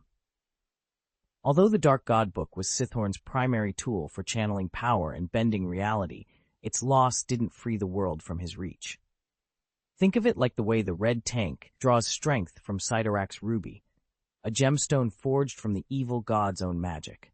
Anyone who touches that ruby gains tremendous power and becomes a red tank, but at the cost of their soul, which forever anchors them to Sidorak. Through the gem, Sidorak seeps into our dimension, and if his influence deepens, he can even send an avatar to walk among us. Sithorn works the same way. Without the Dark God Book, he can still tap other conduits, and Wanda's newly awakened chaos magic is the perfect surrogate. In effect, Wanda herself has become his living Dark Book, primed to unleash his will upon our world. This is the Kamar-Taj, Guyi said, voice low and steady. Sithorn cannot enter here. Ethan saw the flicker of doubt in his friend's eyes. They'd faced countless extra-dimensional horrors before, but none, combined or alone, matched the menace of Sithorn. Ethan stood at the edge of the void, contemplating the cosmic balance. Across a single universe, there might be countless demonic deities, but only a select few had ever pierced the fabric of the multiverse itself. In theory, even the Ancient One of comic legend could be challenged by such entities, but Guyi had made it clear he didn't want any outside interference. For Guyi, it was safer if the old man didn't stir trouble. And Ethan, ever pragmatic, had no intention of meddling beyond what was necessary. All he needed to do was claim the Book of Darkness, and then stand back and watch how the cards fell. 3 days later at noon, the sun filtered through high clouds onto the time-worn walls of Kamartaj's observatory. Strange, newly minted in the mystic arts, stepped across its threshold with measured awe, guided by the king's own envoy. Awaiting him was Master Wang, senior sorcerer of Kamartaj, robed in the tradition of centuries. His keen eyes spoke of hard-won wisdom. As they walked the chanting halls and winding corridors, Master Wang explained the true purpose of this hidden sanctuary, and beyond it, the three great temples of magic in New York, London, and Hong Kong. Each was a vital fulcrum, he said, anchoring the world's mystical energies and preserving the delicate harmony between realms. Strange listened intently, realizing that from this moment on, his choices would shape more than just one reality. Ethan stepped into the cavernous observatory and stopped short, staring at the massive, ancient telescope looming at the room's center. Master Wang stood beside him, his eyes bright with reverence. "Remarkable, isn't it?" Wang said, voice hushed. "This isn't just an observatory for stargazing, it's the gateway to the multiverse. And those three temples you see beyond these walls? They're our bulwark against any external threat, the very cornerstone of reality's stability." He placed a hand over his heart, pride evident in every word. Generations of mages have meticulously built and reinforced the defenses in each temple. The wards are virtually indestructible, and only the most elite spellcasters, handpicked and rigorously trained, stand guard there. Believe me, no force can breach them easily. Before Wang could say more, a deep, resonant bell tolled from somewhere within the observatory's depths. The sound rolled across the stone floors and vaulted ceiling, unsettling in its unnatural gravitas. "What?" Wang's face drained of color. He whipped around and fixed his gaze on the obsidian archway at the far corner of the room, the permanent portal leading to the London Temple. As the final echoes of the bell faded, both men knew something had gone terribly wrong. The portal's light flared suddenly, as if thrown open by an unseen hand. A dozen black-robed mages emerged in tight formation, their footsteps hurried and tense. At the front walked temple leader Margani, an old but vigorous mage whose lined face showed equal measures of exhaustion and resolve. His eyes burned with unquenchable fire. The moment Margani spotted King Ethan, he broke into a few swift paces and bowed, his voice low and grave. "Your Majesty, Cassius has stormed London. The London Temple has fallen." His words struck like a hammer. Cassius, the once honorable mage of Kamartaj who, in his obsession with forbidden lore, plunged into darkness, had become every sorcerer's worst nightmare. Empowered by the dread Dormammu, Cassius preached that only his Dark Lord could free humanity from the tyranny of time and usher in an eternal paradise. To that end, he swore to annihilate the three temples and shatter the barrier between reality and the dark dimension. Now, with London reclaimed under his black banner, that nightmare was advancing ever closer to home. Ethan stood at the edge of the observatory's central chamber, his gaze sweeping across the assembled defenders. Malgani, the temple's battle strategist, stepped forward. His voice carried easily through the cavernous hall. "Cassius has chosen London as his opening strike," Malgani announced. "Of the three major temples, Hong Kong's defenses are the strongest, backed by its elite mages. London is comparatively vulnerable. Cassius plans to pick us off one by one, start easy, then move on to tougher targets." No sooner had he finished than the air above the observatory rippled. A widening ring of light shivered into existence, and a fierce wave of energy slammed into the stone floor. When the glow subsided, Cassius stood at the center of the chamber, flanked by 6 of his followers.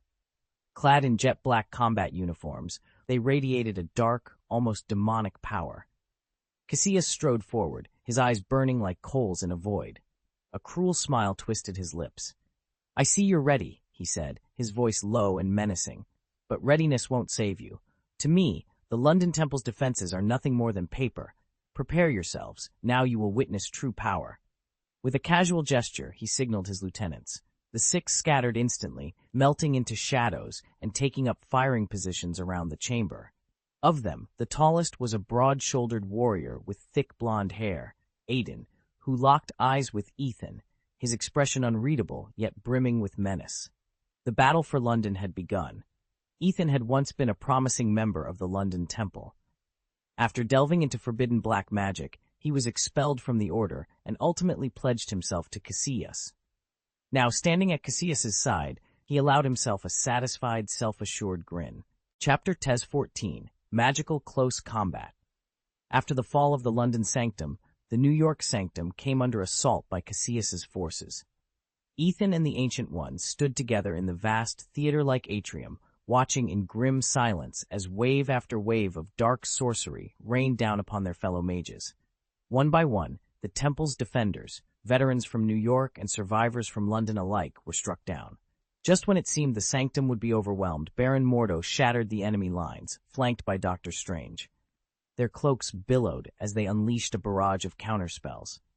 For a moment, hope flared, until Casillas raised his staff and channeled a destructive torrent straight at the temple's mystic core.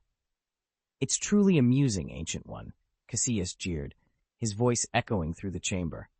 "All of your disciples are so fragile. I know white magic demands a price, its side effects, its lingering scars, but none of them would dare draw on the power of Cyttorak. Why is that?" Ethan's eyes narrowed at the mention of Cyttorak. The name alone carried weight across the multiverse. Once worshipped on Earth as a deity of infinite might, Cyttorak was a dimensional demon whose raw power outstripped most gods. Though he had been exiled to the silent Crimson Void, legend said his influence still bled through reality, waiting to be seized. From the corner of his eye, Ethan saw the Ancient One's expression flicker with something between sorrow and resolve. The Sanctum trembled as Casillas's staff struck the arcane core. The very foundations of their world shuddered. Yet in that moment of crisis, a decision had to be made. Ethan inhaled deeply, ready to step forward into a new, dangerous threshold of magic, and to confront the forbidden force that none of his comrades dared to claim. Ethan stood before the pulsating gem, channeling its power into the world. Instantly, Earth's mighty red tanks, elite battlesuits worn by the nation's foremost defenders, were infused with an almost limitless strength. At the same moment, he granted Dr. Stephen Strange an unbreakable crimson ribbon, a versatile artifact that could shield its bearer from malevolent forces or be wielded as a weapon to overwhelm any adversary. Unseen by mortal eyes, the interdimensional demons Dormammu and Zom watched in envy. Each coveted the gem's magic, scheming to siphon its energy for their own infernal ends. Their dark ambitions, however, collided with a grave warning from the Vishandians, ancient observers of cosmic balance. They cautioned Strange against meddling with anything born of Cyttorak. Cyttorak, they explained, was a near-immortal entity whose very existence spanned eons. He appeared in two forms. One, a godlike figure of sublime arcana, who granted magical boons through ritual and incantation to those who invoked his name. Two, a savage demon of raw physical might, unleashed when he chose to manifest in battle. In his lofty divine aspect, Cyttorak remained aloof, caring little for the petty concerns of mortals, even as he demanded their worship. Yet it was the faith of his devotees, their prayers, offerings, and spiritual devotion, that truly fueled his mystic power. Any act of supplication, any ritual performed in his honor, served to magnify his strength, drawing directly from the petitioner's own spiritual energy or latent magical potential. Ethan understood the stakes. By empowering the red tanks and arming Strange, he had set a new equilibrium in motion, one that threatened to draw Cyttorak himself from the shadows. And if the ancient god's darker incarnation ever rose in full fury, even Ethan's gifts might not be enough to contain the storm. Since time immemorial, sorcerers, both benevolent and malevolent, have invoked the power of Cyttorak. Masters as varied as the Ancient One, Dr. Strange, Baron Mordo, Morgan Le Fay, Dr. Doom, Azrael, Cecilius, Crimson, Augustine, Jacob Rourke, Damon Kurth, and even cosmic entities like Dormammu, Omar, and Zom have called down his crimson bands. When unleashed, these bands coil around a Argit, sealing off their mystical energies, suppressing all supernatural abilities, and preventing astral projection. They can even shield the summoner from any sorcerous backlash or malevolent enchantments, and they can expel a victim's essence beyond this dimension. Legend holds that a full set of 7 non-crimson wire-like filaments can be employed to devastating effect. Should any 2 of those filaments touch, whatever lies between them is annihilated outright. "Your Majesty," Ethan said, bowing his head, "very few mages in the world can channel Cyttorak's power." Ethan paused, then met the Emperor's gaze. The magic of Waishan reigns supreme because it is both economical and enduring. Far more potent spells burn out quickly. Ours, by contrast, endures. In Strange's climactic battle with Thanos, he unleashed 6 distinct types of magic in a single breath. His raw talent was extraordinary, but it was only part of the reason he succeeded. The Ancient One had stationed an entire cadre of mages to absorb the backlash of his spells, and those allies paid a terrible price. By the end of the war, their ranks had been shattered. Now, in the dimly lit relic gallery on the 2nd floor, Casillas finally caught up to him. His hands moved in a blur, weaving invisible threads through the air. In an instant, those threads solidified into a translucent blade that gleamed with cold, unearthly light.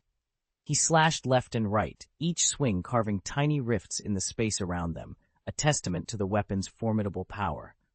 Strange darted through the narrow chamber, slipping between the arcs of that deadly blade like a swallow weaving through branches. His heart thundered with tension and anxiety, but beneath it all burned a fierce, unyielding resolve. He would not let Casillas stop him. Not now, not ever. During his years at the Karma Taj Academy, Ethan had endured endless, grueling drills.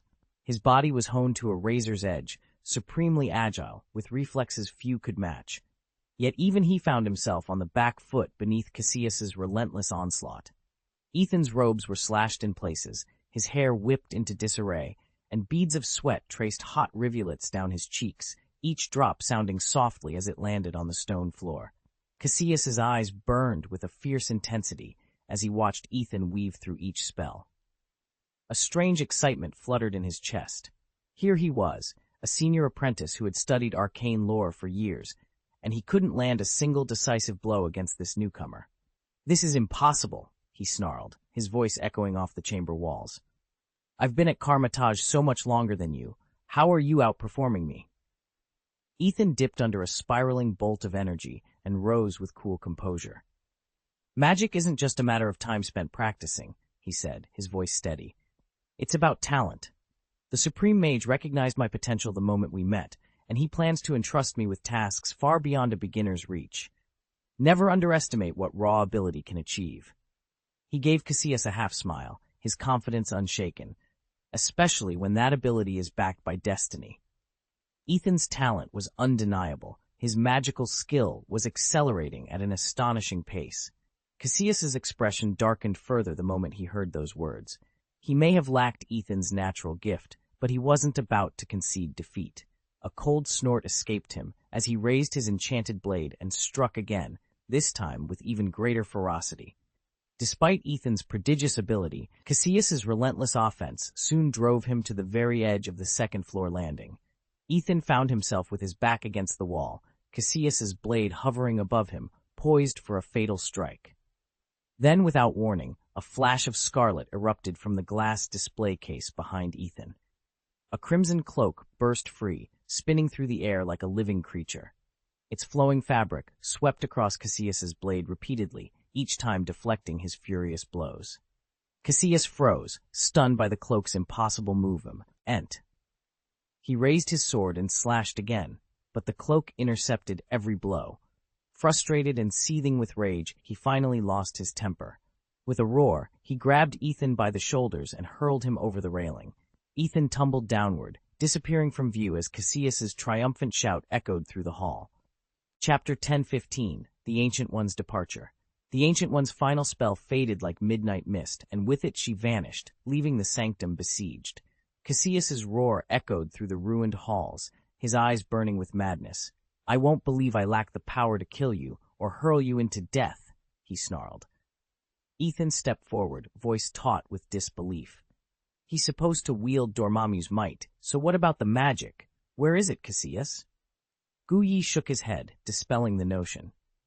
"Dormammu doesn't shower dark energy on lost souls like party favors. If your essence is already bound to the dark dimension, you don't get level-ups. You're stuck with the scraps you've got. No extra freebies." Casillas bared his teeth. "Then I'll settle this with steel and bone." Ethan exchanged a grim look with Guyi. Their only alternative, a desperate gambit like mirror space, was the Ancient One's specialty. And she was gone. Below them, Dr. Stephen Strange collapsed just as his strength gave out. He teetered on the brink of a fatal fall until a scarlet blur swept in. The cloak of levitation unfurled like a titanic wing, catching him mid-plummet. In an instant, the enchanted garment tightened around Strange, merging seamlessly with his robes. Then, as if guided by instinct, the cloak lifted him aloft and deposited him safely on the East Wing's second-floor balcony. Cassius watched in silent alarm. The red cloak, ever unpredictable, had saved Strange countless times, and now it had done so again. The memory of Strange's resilience flashed in Cassius's eyes, sowing a seed of doubt where only hatred had burned moments before. Ethan stared in disbelief. He couldn't fathom why such a powerful treasure would intervene to save him, and then immediately declare him its master. He'd never heard of anything like it. "This kid is terrifying," Cassius muttered under his breath. The crimson cloak, now clinging to Ethan's shoulders, didn't seem pleased with its new bearer. Ethan rose to his feet, brushing dust from his tunic as magical energy rippled through his veins. He knew he had no chance of besting Cassius barehanded. He needed a weapon. His eyes darted around the armory until they settled on an axe mounted on the far wall, the famed Xuanhua axe. The weapon's design was elegantly simple, yet its blade radiated a chilly, lethal light. Sensing its power, Ethan took a step forward to seize it, but the moment his fingers brushed the haft, the red cloak jerked him back, pulling him away from the axe. Ethan froze, surprised by the sudden, firm tug. He could feel the cloak's presence, gentle but unbreakable, guiding him in a different direction. "What's going on?" he thought, confusion and curiosity warring in his chest as he waited to see what the cloak would do next. Ethan strained against the cloak's unearthly grip. The shimmering fabric coiled tighter around his arms, dragging him in a silent tug-of-war through the high-ceilinged display hall. He spun, moonwalking across the polished floor, testing every movement, but the cloak held fast, unyielding as iron. At last, breath-heaving, Ethan conceded. He paused, listening to the cloak's unspoken will, then raised a containment sphere and sealed Cassius inside. He had no desire to kill. He was a healer, not a soldier, and his oath forbade it. Everyone in the chamber stiffened, sensing the moment they'd been waiting for. The tension snapped as Guyi stepped forward. "I've said all I needed to," she whispered. With surprising strength, she reached out and took Ethan's hand. He felt the weight of her years in that simple touch, the battles she'd fought, the sacrifices she'd made, pressing gently against his palm. "It's beautiful," he murmured, glancing past her to the vast window. Outside, the sky flared in gold and crimson, the sun's last light igniting the horizon. Guyi's eyes stayed fixed on that blaze of color as if she wanted to carve it into her memory forever. "Death," she said softly, "is what gives life its meaning. It reminds us how brief our days truly are." And stood on the windswept plateau, watching storm clouds gather on the horizon. Beside him, his mentor, known simply as the Ancient One, took a slow, steadying breath. "I've walked this road for far too long," she said, voice soft but firm. "I've witnessed more joys and sorrows than anyone should bear. Now, at last, I can let go of it all and prepare for my final journey home." Ethan swallowed hard. For years, she had been his teacher and guiding light. Through every trial, she'd shown him the way. Her departure was a relief and a burden all at once. Relief because her suffering would end, burden because her mantle would soon rest on his shoulders. A crack of thunder split the sky. In the distance, lightning arced like a silver dragon, twisting and diving through the dark clouds. Time seemed to slow, and each jagged stroke of light lingered, traced with painterly care, raw power rendered into something hauntingly beautiful. "I never took the time to appreciate this before," the Ancient One whispered, as if tasting the moment one last time. Her words were fragile, each one laced with regret and longing, echoes of a lifetime spent in service. Ethan stepped forward. "I will honor your legacy, mentor. Whatever comes next, I'll face it with the courage you taught me." She turned to him, pride and sorrow mingling in her ancient eyes. "You are ready, Ethan. Never forget, the greatest power lies within yourself. Trust in who you've become." Thunder rumbled again as the silver dragon of lightning vanished into the gloom. Ethan inhaled the storm's electric breath, knowing that the true test of his journey was only just beginning. Her eyes, once alight with ancient wisdom, were now growing dim as though she were desperately trying to burn the room's beauty into her soul for all time. Ethan stood at Guyi's bedside, unable to tear his gaze from the open window. The dying sun poured molten gold across the room, fusing with the cobalt sky beyond to create a living painting. He felt her regret like a weight in his chest, and in an instinctive bid for comfort, he clasped her hand. But the warmth he sought drained away, slipping through his fingers like fine sand.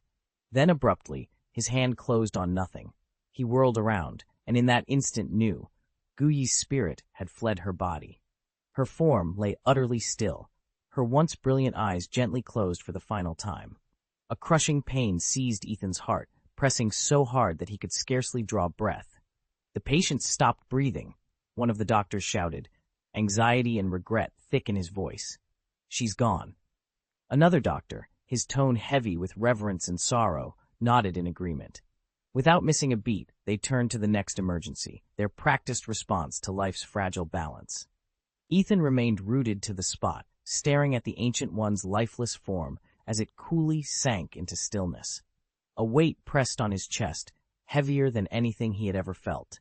Suddenly, a gentle warmth brushed across his shoulders. He looked down to see a red cloak unfolding itself around him. It was as light and smooth as the finest silk, yet it thrummed with an indescribable power. The moment the fabric touched his skin, a comforting heat spread through his body, driving out the cold and lifting the sorrow that had settled in his heart. Ethan stood frozen, eyes fixed on the crimson mantle draped over him. In that instant, awe and a fierce hopeful determination stirred within him, an unspoken promise woven into every thread of the mysterious cloak. Chapter 116, 9 Dragons Hauling the Coffin, a majestic spectacle. A sudden shout from outside the window snapped Ethan out of his thoughts. He glanced up, peering through the glass to locate the source of the commotion. The sky was deepening into dusk, the fading sun pouring molten gold light over the city like liquid fire. Yet against that radiant backdrop, an astonishing sight held the world in stunned silence. 9 colossal forms drifted across the heavens, frozen in midair, as if time itself had paused for their arrival. They neither rose nor fell, suspended there in an awe-inspiring tableau that seemed to predate the universe. Each silhouette was unmistakable, the corpses of dragons, relics of some ancient age, now materialized in living color before the city's inhabitants. Ethan's breath caught as he counted them. Every dragon's body stretched nearly 100 meters, its girth wider than the broadest city boulevard. Their scales shimmered with a metallic hardness that defied human metallurgy. No known ore or alloy could compare. These were beasts of legend, their bones forged from some primordial substance tougher than the hardest steel. In that moment, the world held its breath. 9 dragons, silent, immobile, and impossibly vast, hovered like monuments to a forgotten epoch, and somewhere within that frozen flight lay a secret waiting to be claimed. Ethan could feel the oppressive weight of their power, even from so far away.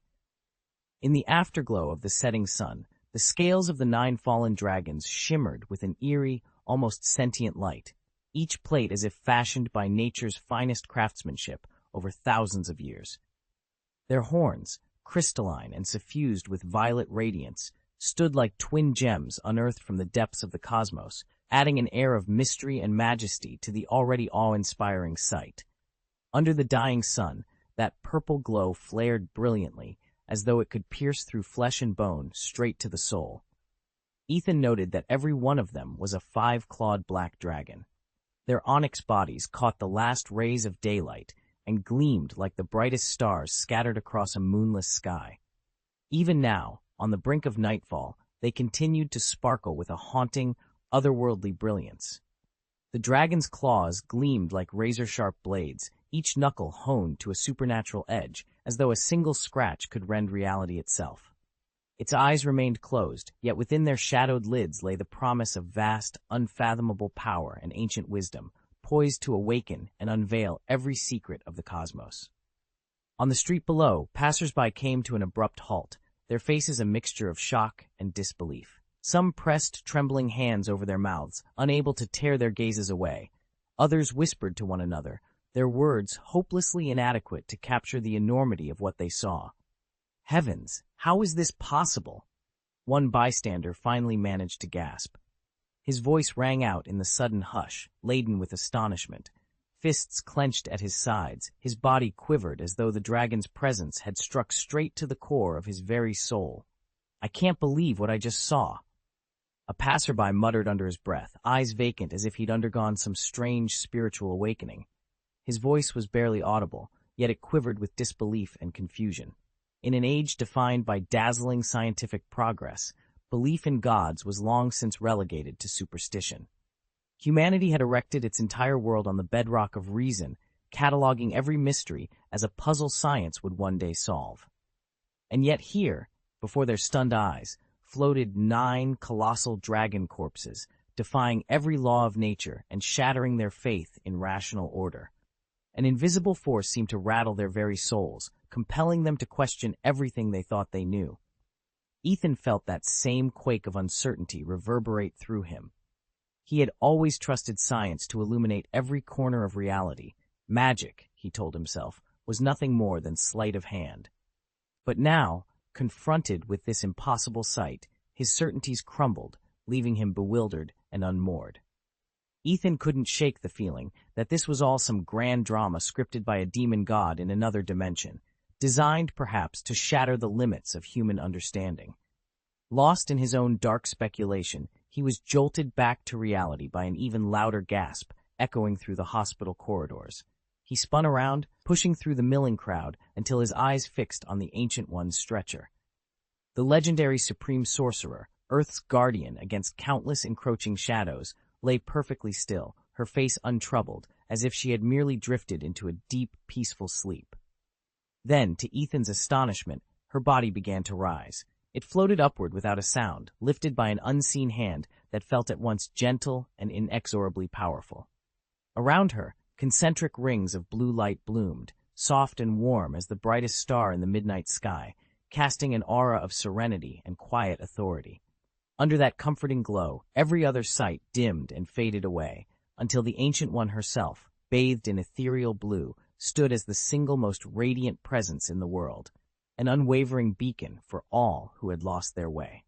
The attendants who had been preparing the Ancient One's body for transport to the morgue suddenly froze in their tracks, terror and confusion written plainly on their faces. They glanced at one another, desperate to find reassurance or explanation in each other's eyes, but all they found was more uncertainty. Ethan felt a chill in his chest as he realized this was no accident. Some unseen, supernatural force was at work. He hurried to the tall window and gazed out at the 9 dragon corpses laid out below. An intense curiosity and hunger for answers welled up inside him. What was the connection between these dragons' deaths and the passing of the Ancient One? What deeper mysteries lay hidden beneath it all? Determined not to let her body vanish without a fight, Ethan strode back across the chamber toward the Ancient One. A faint blue glow surrounded her, and he reached out, fingers trembling, to touch it. But each time he drew near, an invisible barrier slammed him backward. He tried again, once, twice, but every attempt ended the same way, the force flinging him off his feet and sending him crashing to the floor. The Ancient One's body suddenly accelerated, shooting straight out of the hospital window and vanishing into the inky night. Dr. Strange scrambled to his feet and rushed to the open casement, staring up at the empty sky in helpless fury and despair. "No, Master!" he whispered hoarsely, grief and frustration tightening his throat. He refused to believe that the Supreme Sorcerer, who had devoted millennia to safeguarding Earth, could be whisked away by some unknown force, denied the peaceful rest she so richly deserved. Strange's heart thundered as he strained against the silence, unwilling to accept that she was truly gone. Chapter 17, Around the World, Wonders of Longitude and Latitude. In an instant, the impossible happened. Ethan felt invisible threads tighten around his cloak, yanking him toward the open window. A surge of panic rolled through him like an ocean wave. He swung his arms wildly, desperate to grab something, anything, to stay grounded, but there was nothing. His feet lifted off the floor, and he hovered as if cradled by a giant, unseen hand. Inside the hospital, everything seemed to shrink at a breathtaking pace. Ceiling lights receded into distant pinpricks, the tiled floor blurred into a shifting, mosaic pattern. Ethan's eyes went wide. In his reflection, the entire building fell away, reduced to a miniature model, while a crowd of frightened onlookers looked up in horror, their faces distorted, their screams tangled into a single, echoing roar. Then they, too, were yanked out of sight, swallowed by the void. Flying? The thought struck Ethan's mind like a tolling bell, reverberating again and again as awe and terror warred within him. The wind whipped past Ethan's ears, carrying a sharp chill. His cloak billowed wildly, but he barely noticed. His focus was fixed ahead. I must catch up and bring back Master Ancient One, he thought, and with that single purpose he hurled himself forward. There was no solid ground beneath his feet, only open air, yet Ethan trusted the instinct guiding him. Clouds roiled around him as he hurtled through that vast expanse, feeling at once infinitesimal and determined. After what seemed like an eternity, the form of Master Ancient One appeared in the distance, slumped and motionless. Before Ethan could adjust his course, an even more incredible sight stopped him cold. A colossal bronze coffin materialized nearby, its surface etched with ancient runes and humming with a hidden power. 9 enormous black dragons, each scale glossy with an otherworldly darkness, had wrapped their sinewy bodies around thick ropes, dragging the coffin forward in slow, inexorable progress. Though the beasts were clearly dead, their presence still radiated a fierce, unearthly majesty. Ethan hovered, heart pounding. The coffin's ominous aura clashed with the ancient mysticism surrounding his fallen master. He knew in that instant that rescuing Master Ancient One would demand every ounce of courage he possessed, and perhaps more. Ethan stepped closer to the coffin. It glowed with a pale, unearthly green light, an otherworldly hue that seemed to defy mortal bounds. A hush fell over the clearing, thick with solemnity and ancient power, daring anyone to draw near. This was no mere container. It felt like a guardian of history, its ornate shell holding the weight of untold secrets and legends. Then, as if summoned from the depths of myth, 9 dragons appeared. Their emerald scales shimmered in the coffin's eerie light as they took up the sarcophagus and lifted it skyward. They moved with effortless grace, weaving through the mist, bearing the heavy relic as though it were nothing more than a feather. The scene was breathtaking, impossibly magical, like a living tapestry woven from the oldest stories of creation. Ethan stood frozen, eyes locked on the spectacle. Shock and wonder churned in his chest until, without warning, a voice thundered through his mind. A message felt rather than heard. When immortals pass beyond this world, heavenly thunder welcomes them home. 9 dragons draw the sacred coffin, and in its embrace the gods entomb their fallen. The words were concise yet infinite, each syllable resonating with profound mystery. For a heartbeat, silence reigned, and the air itself seemed to tremble with the weight of what had been revealed. Ethan stared in awe, amazed that he could grasp its meaning as if the words were etched directly into his soul, beyond the reach of ordinary language. He realized in an instant that this message offered more than a simple description of the scene before him. It revealed a profound, hidden truth. Immortals, it explained, are those who push their cultivation to its absolute limit.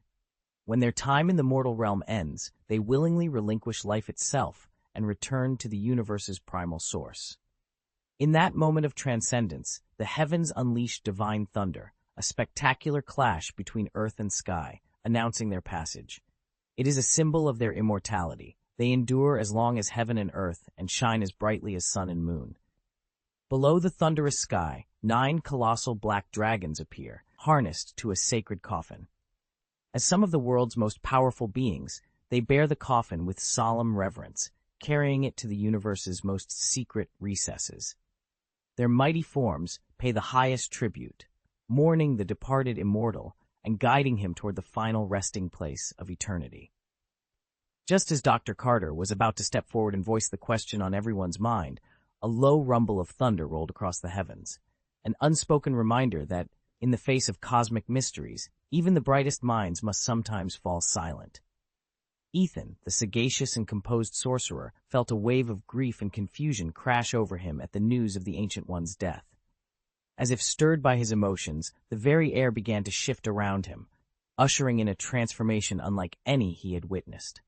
The night sky, once still and mirror calm, suddenly roiled with life. Gusts of wind whipped in from every direction, colliding overhead like the raw, primordial music of nature, at once tragic and exhilarating.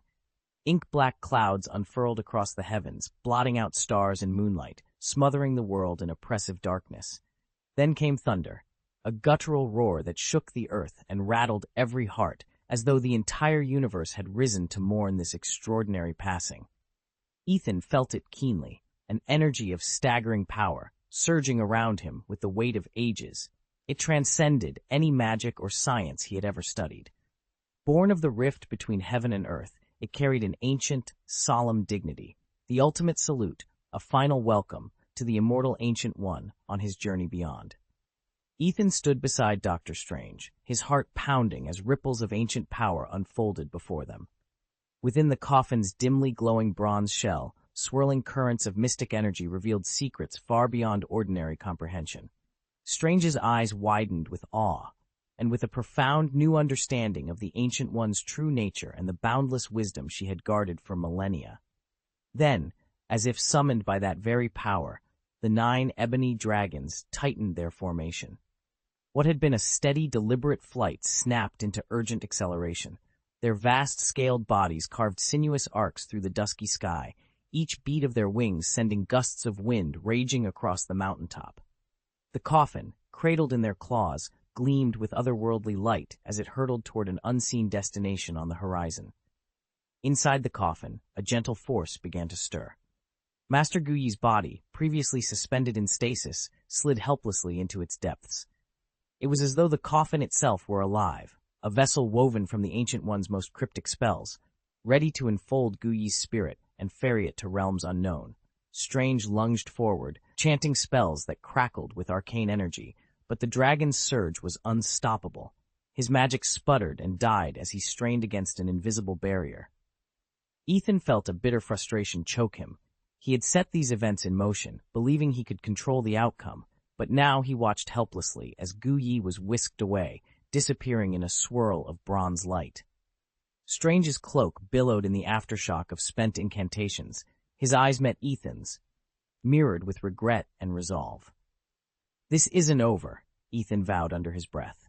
He squared his shoulders, feeling the weight of responsibility settle on him. If the Ancient One had entrusted such power to a simple coffin, then he would learn its secrets and reclaim Guyi before it was too late. The dragon's silhouettes faded into the twilight, but Ethan's determination only burned brighter. The chase had begun, and he would not rest until every mystery had been unraveled and his friend brought back. Ethan knew that only by revealing this moment to the entire world could Master Guyi's sacrifice and legacy be honored as they deserved. With that in mind, he set in motion a plan he'd been refining for years. The 9 Dragons coffin car would take to the skies and circle the globe. From the glittering skylines of the great cities to the most remote villages, from the frozen wastes of the high latitudes to the steaming rainforests at the equator, no one would miss this breathtaking spectacle. Chapter 10:18. Tony turned to Walter in awe. "Tell me, is there anyone on Earth more extraordinary than him?" In that instant, something remarkable happened. Unseen by the naked eye, the ancient master's final wisdom and dying wish slipped into the minds of every onlooker, embedding itself like an eternal memory in their hearts. As the Kowloon coffin ascended, the earth seemed to stir under an invisible hand. Dark storm clouds gathered overhead while lightning flickered across the sky. Thunder roared, and wind-driven rain lashed the land. Nature itself appeared to be staging its most primal, majestic requiem for this otherworldly funeral. Each flash of lightning struck like a celestial messenger, bridging heaven and earth with some solemn, unspoken decree. Each drop of rain fell like a tear from the firmament, mourning the passing of a bygone master. Under the strobe of electric light, the Kowloon coffin looked even more sacred and imposing. Its 9 dragon-shaped protrusions, each covered in interlocking metallic scales, gleamed with an inner power. These colossal drakes coiled and arched with bulging muscles and ferocious poise, their very presence resonating with ancient strength and ageless wisdom. They hauled the immense coffin through the low-hanging clouds, slicing the sky with a brilliant arc of light. When the Kowloon coffin finally broke free of the atmosphere and slipped into the void beyond the reach of Illuminati satellites, the entire world fell into a stunned, almost tangible silence. There was awe at the unknown and sorrow for the departed. From neon-lit metropolises to remote villages, people poured into the streets and fields. Elders leaning on canes, children clutching parents' hands, everyone gazing upward, searching the star-speckled heavens for a final glimpse of glory. Tony Stark was no exception. On the terrace of his Malibu mansion, he gripped the railing so hard his knuckles whitened. His eyes were wide, his jaw set in disbelief. That cryptic message, echoing in his mind like relentless waves against a cliff, shattered every preconception he'd ever held. A single, impossible question pounded in his thoughts. Could there really be someone on Earth that powerful? And if so, why didn't he reveal himself when the Saiyans attacked? As the coffin vanished into the blackness, Tony's heart thundered with doubt and curiosity. The universe, it seemed, was far more mysterious and far more dangerous than he had ever imagined. Tony's mind raced with questions. Had the Ancient One been waiting for some perfect moment? Or was there some hidden obstacle none of them could fathom? He couldn't reconcile why such a powerful being would remain silent when Earth was at its darkest hour. Why only now, in this dramatic unveiling, did he finally reveal himself? Anger flickered beneath Tony's confusion. The Saiyan invasion had plunged the world into unprecedented chaos. Entire cities lay in ruins, countless lives snuffed out, families torn apart. If the Ancient One truly wielded such power, why had he waited? Tony's thoughts galloped wildly as he struggled to find a plausible explanation. Meanwhile, Ethan, ever the strategist, had no intention of allowing the funeral to pass unnoticed. To magnify its impact, he orchestrated a global blackout, plunging entire continents into sudden darkness. Traffic ground to a halt, power grids failed, communications went silent, and panic rippled through the streets. Yet Ethan had foreseen every consequence. As the world spiraled into chaos, he stood ready to seize the moment, confident that only this extreme measure could underscore the gravity of their loss and herald the Ancient One's true return. Ethan had preemptively installed emergency lighting systems around the globe to ensure that critical facilities, hospitals, first aid stations, firehouses could continue operating through any blackout. These systems not only provided essential illumination, but, via integrated broadcasts, offered comfort and clear instructions to the public, preventing needless panic and tragedy. When lights went out, countless people poured into the streets. They looked up at the night sky and witnessed, with their own eyes, the breathtaking sight of the Kowloon coffins being pulled across the heavens. Some stood, some sat. All were struck by a mixture of surprise and awe, their faces lit by flickering lamplight and wonder. Standing before the portal at Camartage, Ethan drew a steadying breath, striving to calm the tumult within his chest. He closed his eyes and let the Ancient One's final teachings and her hopeful, expectant gaze wash over him. With her last measure of life, the legendary Sorceress Supreme had passed on to him the torch of responsibility, molding him from a healer focused solely on mending flesh into a warrior sworn to defend the fragile balance of the world. The destruction of the London Temple, the breaking of the seal on the New York Temple, it all happened so fast. Strange muttered under his breath, a swirl of determination and unease in his eyes. He knew that each sanctum served as a vital nexus between our world and the wider multiverse, and if all the temples fell, Dormammu's legions would spill through, bringing untold devastation. He blinked, and the portal's light quivered before him like a heartbeat, a doorway to an unknown fate. Without a second thought, Dr. Strange stepped forward. In an instant, he was swept away by a torrent of mystical energy, space and time bending around him, until with a soft thud he landed in Camartage's ancient courtyard. The air here was hushed, its usual serenity replaced by a palpable weight of sorrow. Strange rose to his feet and cast his gaze across the courtyard, searching for Mordo. As one of the Ancient One's foremost disciples, Mordo's loyalty was legendary. Yet learning of the Ancient One's clandestine dealings with the dark dimension must have shaken him to his core.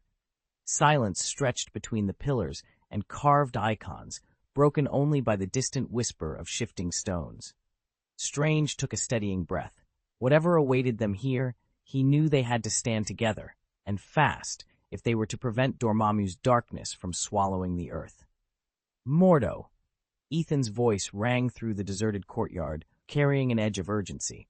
From the shadows, Mordo emerged slowly, his shoulders slumped and eyes hollow, as if drained of all hope.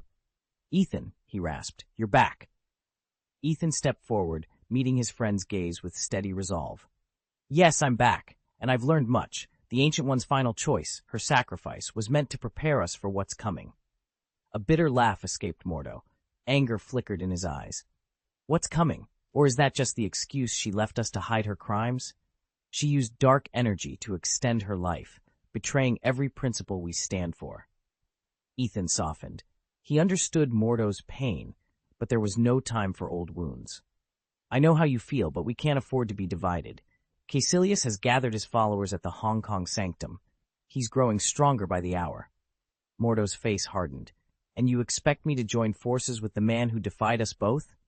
Ethan squared his shoulders. "Not his, but ours. All of us who still believe in what the Ancient One fought to protect. If we don't stand together now, her sacrifice and everything she taught us will have been in vain. If we can't stop him, Dormammu will annihilate the world." Mordo's eyes flickered at Strange's words, proof that they'd struck him, even if years of doubt couldn't be banished in an instant.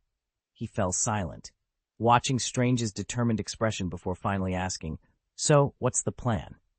Chapter 19, coming soon. "We need you, Mordo," Strange said, his voice earnest. "You were one of the Ancient One's most devoted disciples. Your knowledge and power are absolutely vital right now." He reached out and clasped Mordo's arm, offering what he hoped was reassurance. Mordo's body trembled at the touch. He stared at Strange with eyes still shadowed by anger and disappointment, but now there was something else there, too. Hesitation. He remembered how he had seethed over the Ancient One's secrets and deceit, how the pain of that betrayal had nearly swallowed him whole. And yet, when the Ancient One finally fell, his body turning to stardust, Mordo had felt utterly adrift. His thirst for revenge had withered into emptiness. Then there was the vision, 9 dragons dragging a coffin across the heavens, bearing the immortal remains of a god. If that was true, did it not vindicate the Ancient One's actions? Had Strange understand what that sight meant? Mordo began, but his voice caught in his throat. He wanted to refuse, to walk away and nurse his wounds in solitude, but part of him longed for direction, for purpose. Strange held his gaze steadily. "You don't have to decide now," he said softly, "but we can't face what's coming without you." Mordo closed his eyes for a long moment. In the echo of those dragon-swept skies, the lines between right and wrong had blurred. Could he trust Strange? Could he trust himself? At last he opened his eyes and nodded. "All right," he whispered. "I'll help."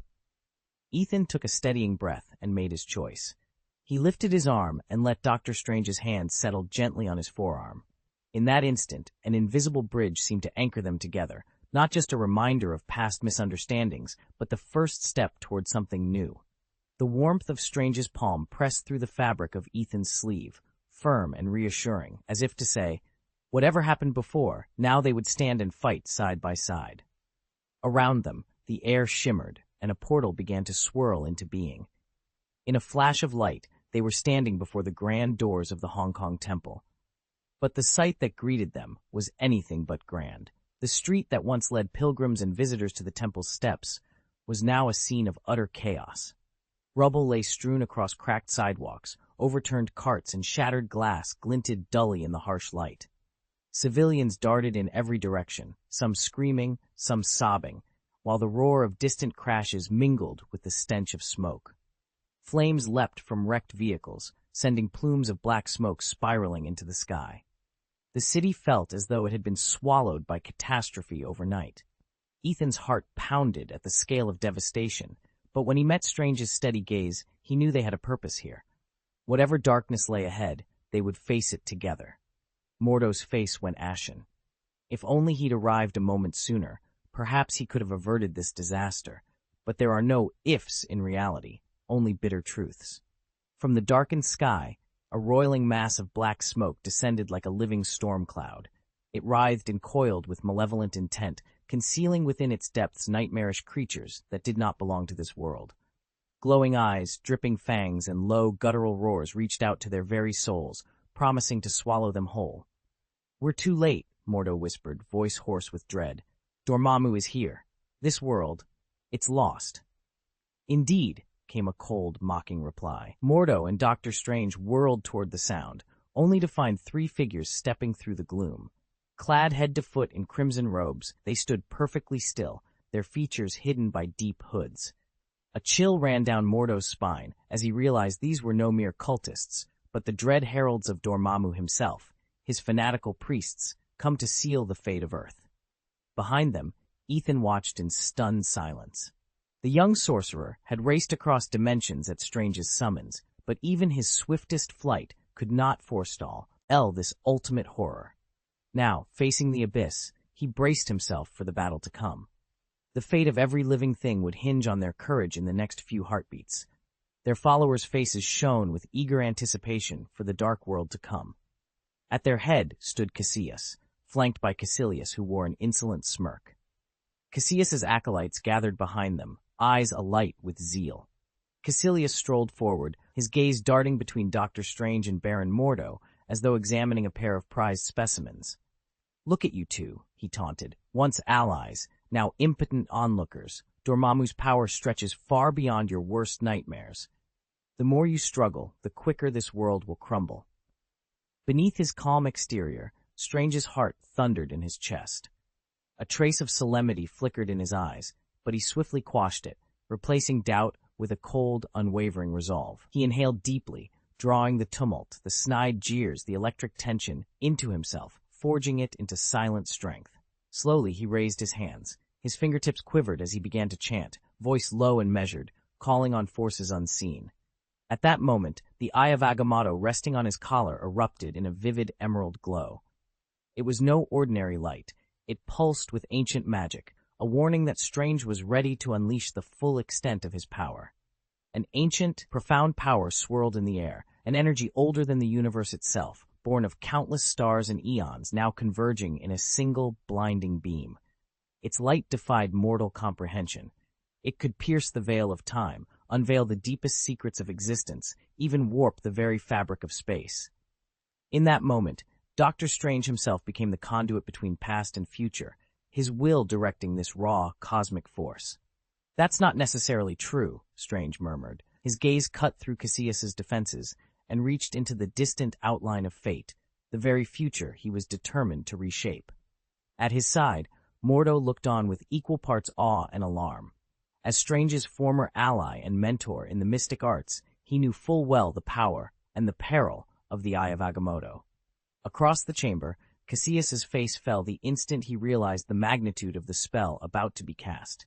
If Strange succeeded, everything Cassius had worked for would be swept away. "This is bad," Cassius whispered, his voice tight with urgency. Ethan didn't hesitate. He summoned the invisible blade he'd wrested from the dark dimension, an edge so keen it could sever any matter, even space itself. In an instant, he became a ghost-like blur, hurtling toward Doctor Strange in a desperate bid to disrupt the sorcerer's final incantation. But Strange was ready. Just as Ethan's blade was about to strike home, the sorcerer's chant reached its climax. A silent explosion of power burst from the Eye of Agamotto, and the very fabric of time and space around them snapped taut and froze, every particle suspended as though the world itself had been paused. Then, impossibly, time began to roll backward. Movements, sounds, even thoughts, all reversed like a film replaying in reverse. Combatants who had fallen rose unscathed to their feet. Crumbled walls and shattered glass knit themselves whole again. Fissures in the pavement sealed, and debris leapt back onto rooftops. In the span of heartbeats, the ruined cityscape rebuilt itself, returning to the unblemished scene it had been moments before the battle began. Such a magical yet unsettling scene inspired deep reflection on the very nature of time. Strange realized that the reversal was only temporary and could never offer a permanent solution to their dilemma. Chapter 1020. The dark space's looming arrival meant Dormammu's return was all but certain, unless they could find a way to stop him. Ethan focused on the swirling emerald runes that crackled around his hands, but his mind raced ahead, mapping out the next stage of their plan. "Faster," he urged, voice tight with urgency. This is our only shot. He glanced at Mordo. Time reversal magic is our most potent weapon, but every use defies the cosmos's laws. The risks are enormous, and the cost is dire. This is the last chance we've got. As soon as the spell breaks, we must move immediately to fortify the temple against the dark space. They braced themselves, prepared to leap into action the moment the temporal ritual ended. But in an instant, everything changed.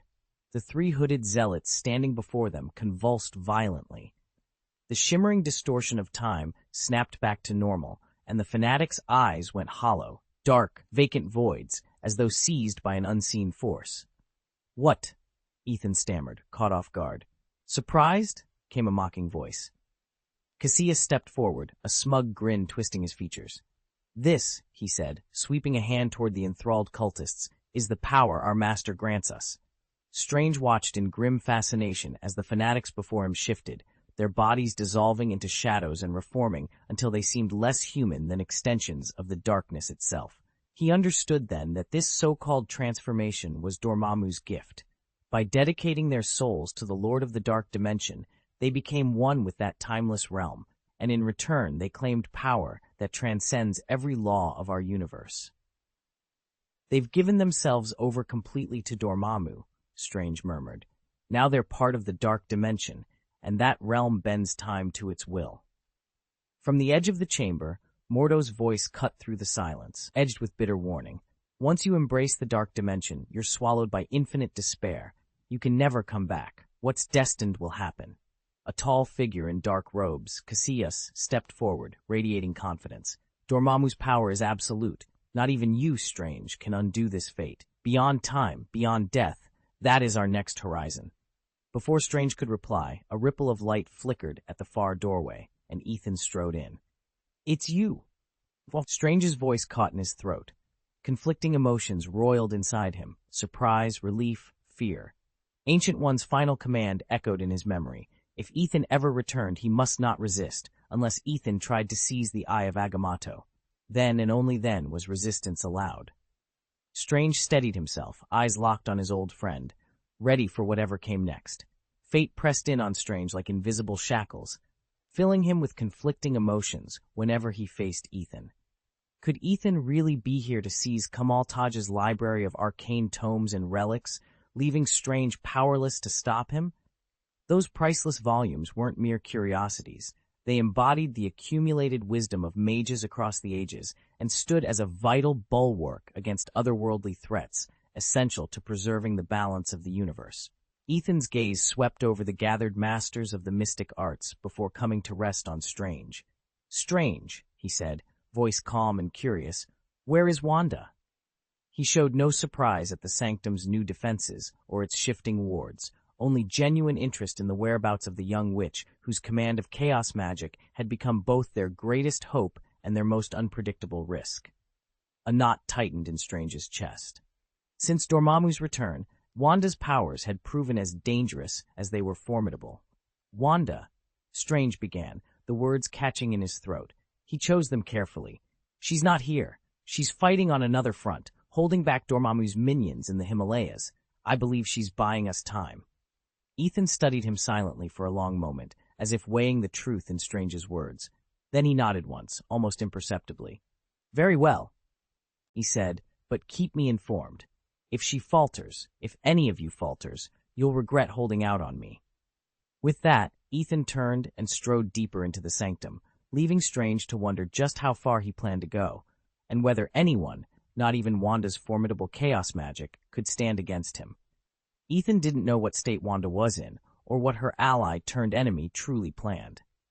He swept his gaze across the shadows until he spotted her. The little witch was cowering, trembling in a narrow nook between two crumbling pillars. Even if she hadn't yet grown into the full power of the Scarlet Witch, she wasn't usually this helpless. Before anyone could warn her, Ethan raised his hand calmly. The air around him quivered, as if invisible threads were being tugged and bent. For an instant, his fingers vanished into a silent void. Then, with a soft pop, his hand reappeared, closing around Wanda's arm and yanking her out of her hiding place. "Wanda!" Both Strange and Mordo cried out at once, their faces drained of color. "Space magic?" Strange whispered, eyes wide. How did he pull that off?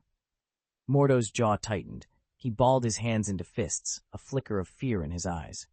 Even the seasoned mystics of Camartage, whose senses were attuned to the subtlest warpings of reality, had felt nothing as Ethan tore open that brief pocket of nothingness. It had all happened in a heartbeat, without warning, and with devastating precision. Ethan held Wanda firmly but gently. Her wide, terrified eyes met his, and in that moment he knew there was no time to lose. Strange and Mordo, still shaken, recovered enough to step forward. But they no longer looked at him with curiosity. Now they were openly wary, and dangerously uncertain of what Ethan might do next. Strange and Mordo exchanged stunned glances. Who was Ethan, and how did he wield such devastating space magic? Before they could answer, Cassius, burning with indignation, bellowed, "Are you ignoring me?" Ethan didn't reply. Instead, with a single gesture, he sent Wanda hurtling toward Cassius as casually as if he'd tossed a pokeball. Wanda cried out in surprise as she landed before the enraged mage. "Huh? Me?" she gasped, eyes darting between Ethan and Cassius, utterly confused. "Stop doubting yourself," Ethan said calmly. "Trust in your power." Wanda squared her shoulders, drew in a shaky breath, and nodded. Cassius sneered. "Fine, little mage, show me what you've got." He summoned an invisible blade in his hand and laughed. "Despise me, and you'll die for it." "Enough!" Ethan's voice rang out, and the world around them seemed to rewind, time itself buckling under his will. Cassius snarled and lunged, driving the unseen dagger straight for Wanda's heart. The attack was swift, merciless, designed to erase any shred of insult. "Ah!" Wanda screamed, stumbling back. But the phantom blade followed her like a living shadow, its speed far beyond her capacity to dodge. The battle, and Wanda's fate, hung on the razor's edge. Ethan barely had time to register their arrival before chaos erupted. Strange and Mordo's faces drained of color as they lunged forward, desperate to help, but they were simply too far away. At that moment, Wanda's fear and rage collided with such intensity that they tore open the seal on her latent chaos magic. A torrent of deep red energy burst from her like a miniature volcanic blast, forming a concussive wave that obliterated Cassius's assault in an instant. The sorcerer let out a high-pitched scream as the shockwave slammed him against the stone wall of a nearby hair salon.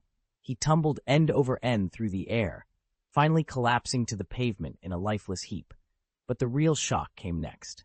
Wanda's emotions still roiling, her chaos magic began to spiral wildly out of her control. The crimson energy slithered across the ground like a living thing, wrapping around Cassius's prone form. Under Wanda's unspoken will, the magic started to reshape reality itself, bending space around him, distorting his very essence, until the air seemed to quiver with untold power. Strange and Mordo skidded to a halt, their eyes widening. They had come to rescue their comrade, but now it was clear, no ordinary spell could save Cassius from the torrent of Wanda's unleashed fury. Chapter 1021, Entering the Dark Dimension to Claim Dormammu's Seat. Cassius's body convulsed as an unsettling transformation took hold. His skin thickened and roughened, coarse hair sprouted from every pore, and his ears stretched into grotesque points. In moments he had become a colossal wild boar, bristles bristling, eyes wide with terror and refusal. The onlookers gasped in stunned silence. Wanda herself froze, powerless before such raw, untamed power. Ethan watched with a quiet, satisfied smile.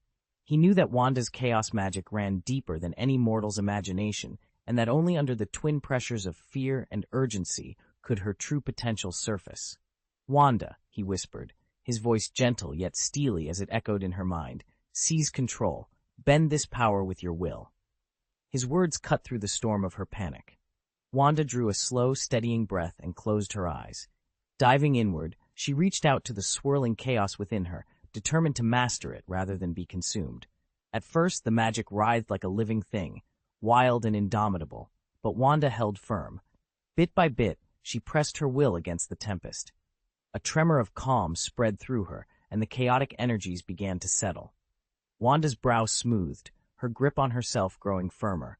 When she finally opened her eyes, their glow was no longer frantic, it was resolute. At last, she had learned to control the chaos magic burning in her veins. Ethan watched as the last of the violent magic around Wanda softened into a pale glow and flowed back into her. He glanced over at Casillas, who, thanks to the warped reality, was stuck in his new form, a small, squealing piglet. He actually turned into a pig, Mordo muttered in disbelief. Strange's eyes were equally wide. Neither of them had ever seen magic behave like this. Wanda stood calmly, her expression unreadable. Ethan stepped forward with a reassuring smile. Wanda's power is beyond anything you've encountered. It's the pinnacle of what the Ancient One left behind. Combined with the Eye of Agamotto and Wanda's own chaos magic, you two can hold the line for Karmatage. Strange blinked. How do you know that? Ethan chuckled. Oh, I don't. Not officially. Master Guyi never filled you in on who I am. Strange frowned. So you're saying Guyi kept your identity from me? Ethan shrugged. Apparently she enjoys keeping secrets. Before Strange could reply, Wanda's crimson eyes swept over the remaining cultists. They'd been preparing to flee, panic in their faces. Very well, Wanda said softly. Tonight, you all become pigs. With a graceful gesture, scarlet tendrils of chaos magic snaked from her fingertips. Reality shimmered and reversed, and one by one, the cultists stiffened, shrank, and let out terrified squeals as their bodies transformed into pigs. Casillas, already in his porcine state, snorted in alarm, but this time there was no undispel to rescue him. Even Dormammu's might couldn't override Wanda's chaos. Ethan and the Sorcerer Supreme stood side by side, watching the stable yard fill with squealing swine. For the first time that night, both seemed genuinely impressed, and more than a little unsettled, by the power they'd just witnessed. Even Dormammu's all-seeing gaze couldn't spot Casillas and the others. So completely had they vanished into the shadows. Only the most exhaustive search might have betrayed their presence. But why would Dormammu take notice of mere mortals? The ancient Void Dweller had finally shattered the barrier between realms, stretching its inky tendrils into this fragile, brilliant world. His arrival was like a whispering darkness unfurling across the night sky, silent, yet everywhere, suffusing creation with an unnameable dread. What about Dormammu? Strange asked Ethan, his brow furrowed in concern. Ethan ran a hand through his hair, weighing the question. Tell me this, am I the Sorcerer Supreme, or are you? Strange gave a wry shake of his head. Neither, really. I'm no supreme mage. I don't possess that level of power. You can just call me Strange. What I meant was, did the Ancient One ever leave us any instructions for dealing with a threat like this? Ethan met his friend's gaze, determination flickering in his eyes. Not that she shared, at least not plainly, but perhaps it's time we uncovered her hidden teachings, before Dormammu's shadow swallows us all. Ethan's expression turned serious as he spoke slowly. So the plan is this. You step into the dark dimension, kill Dormammu, and in the process you go from Supreme Sorcerer to Lord of the Dark Dimension. The words sounded like a joke, but Ethan's eyes were so determined it was hard not to believe he meant it. Strange stared at him, jaw clenched. Finally he sighed, shaking his head. What do we do now? Ethan pressed. He glanced from Strange to Mordo, searching for an answer. Strange looked away. I don't know. Mordo fell silent, then ran a hand through his hair and exhaled sharply. There's no precedent for this, he admitted, his voice hoarse. Dormammu isn't just powerful, he's a dimensional force. No one's ever beaten him in his own realm. We don't even know if you can come back once you're in. Silence settled over them. None had faced anything like this before. The Chronicles of Kamar-Taj made no mention of a temple being overrun by the Dark Dimension. Any time Dormammu's forces threatened Earth, it had always been the Sorcerer Supreme who charged into the abyss alone. Mordo looked at Strange with a mixture of guilt and respect. For weeks now, Strange had borne that burden single-handedly. Every breach, every invasion, they'd all been his fight. Strange was the one who ventured into Dormammu's realm, time and again, to protect the world. Now the stakes were higher than ever. Evil was gathering strength beyond anything they'd seen. They all understood the harsh reality.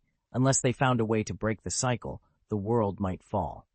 And the only path forward might mean sending Strange into the Dark Dimension, armed with nothing but hope and determination. Ethan shook his head.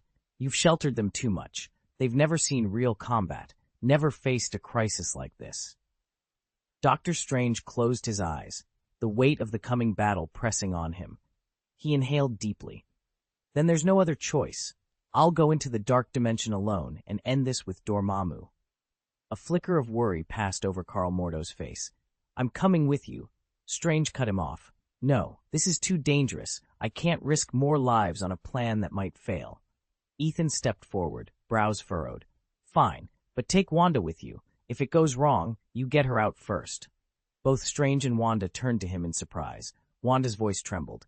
"Ethan, why would you protect me like that? Have I ever given you cause to mistrust me?"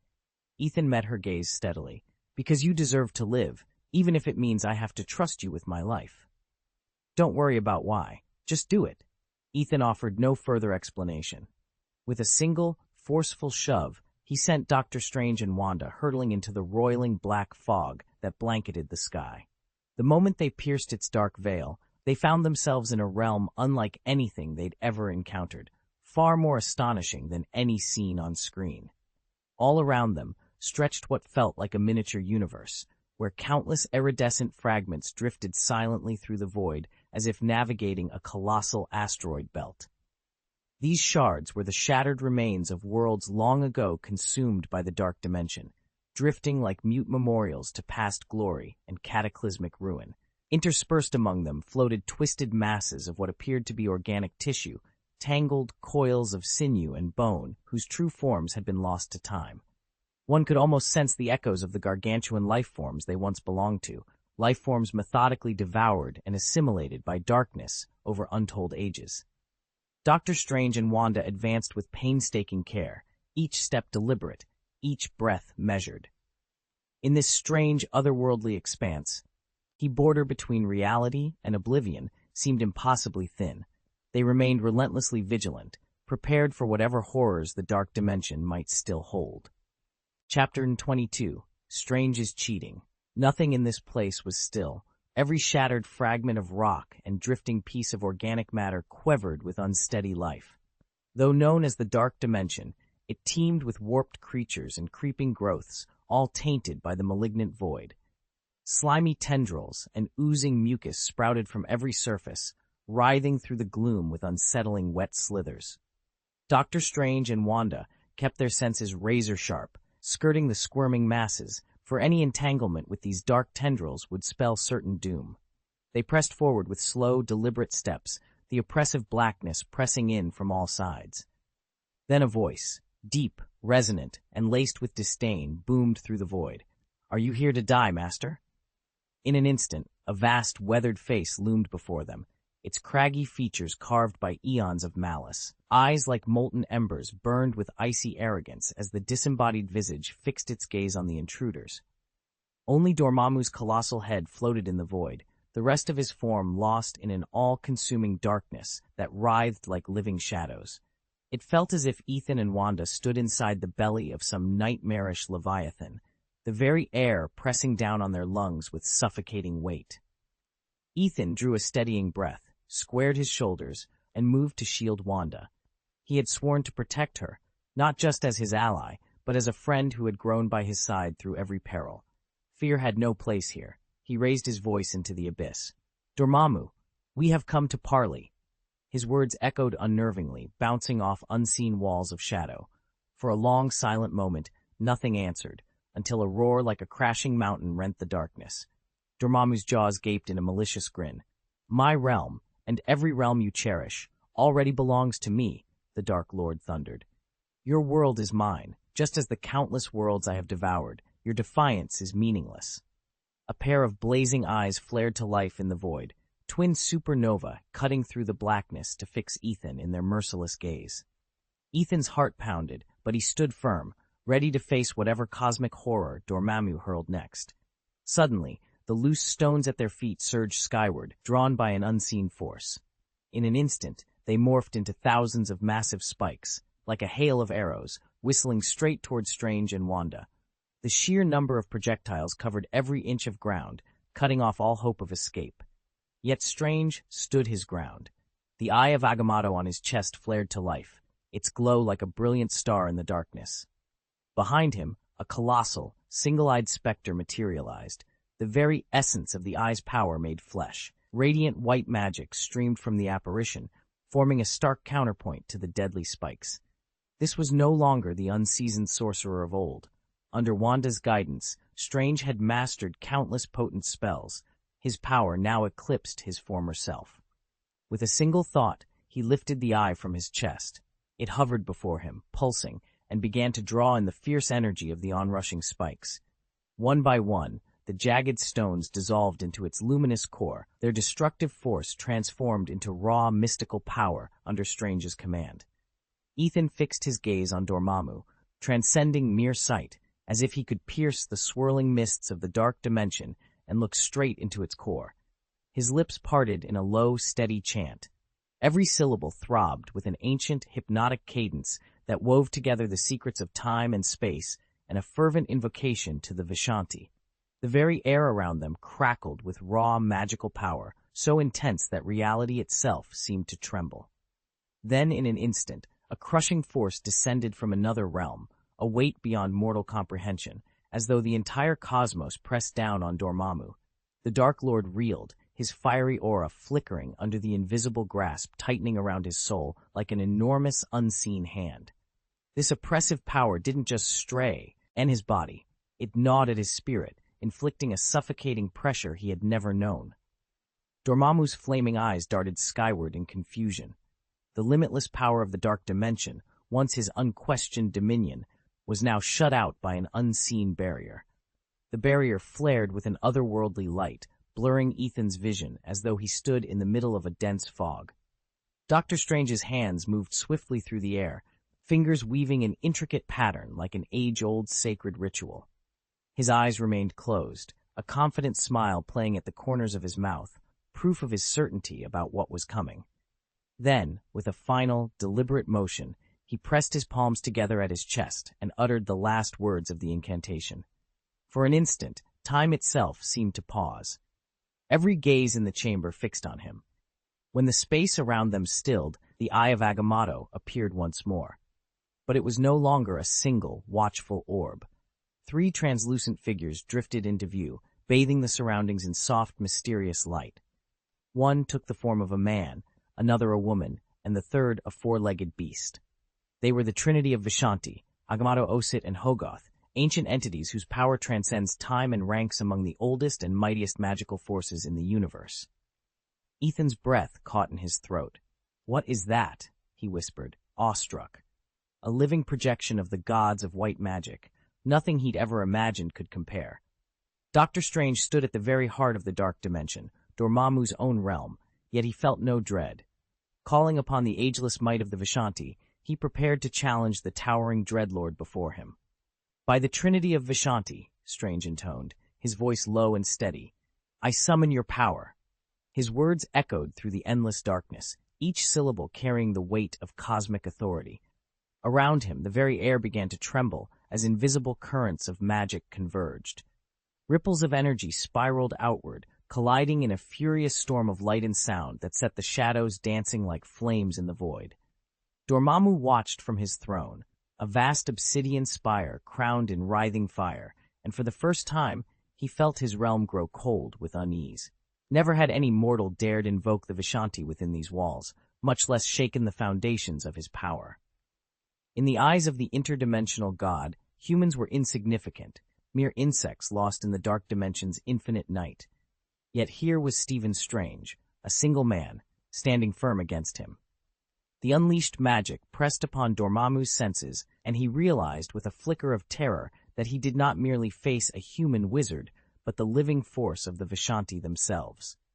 A shadow of doubt crossed his flaming features as power he had never confronted surged toward him. Ancient dread stirred deep in his vast consciousness.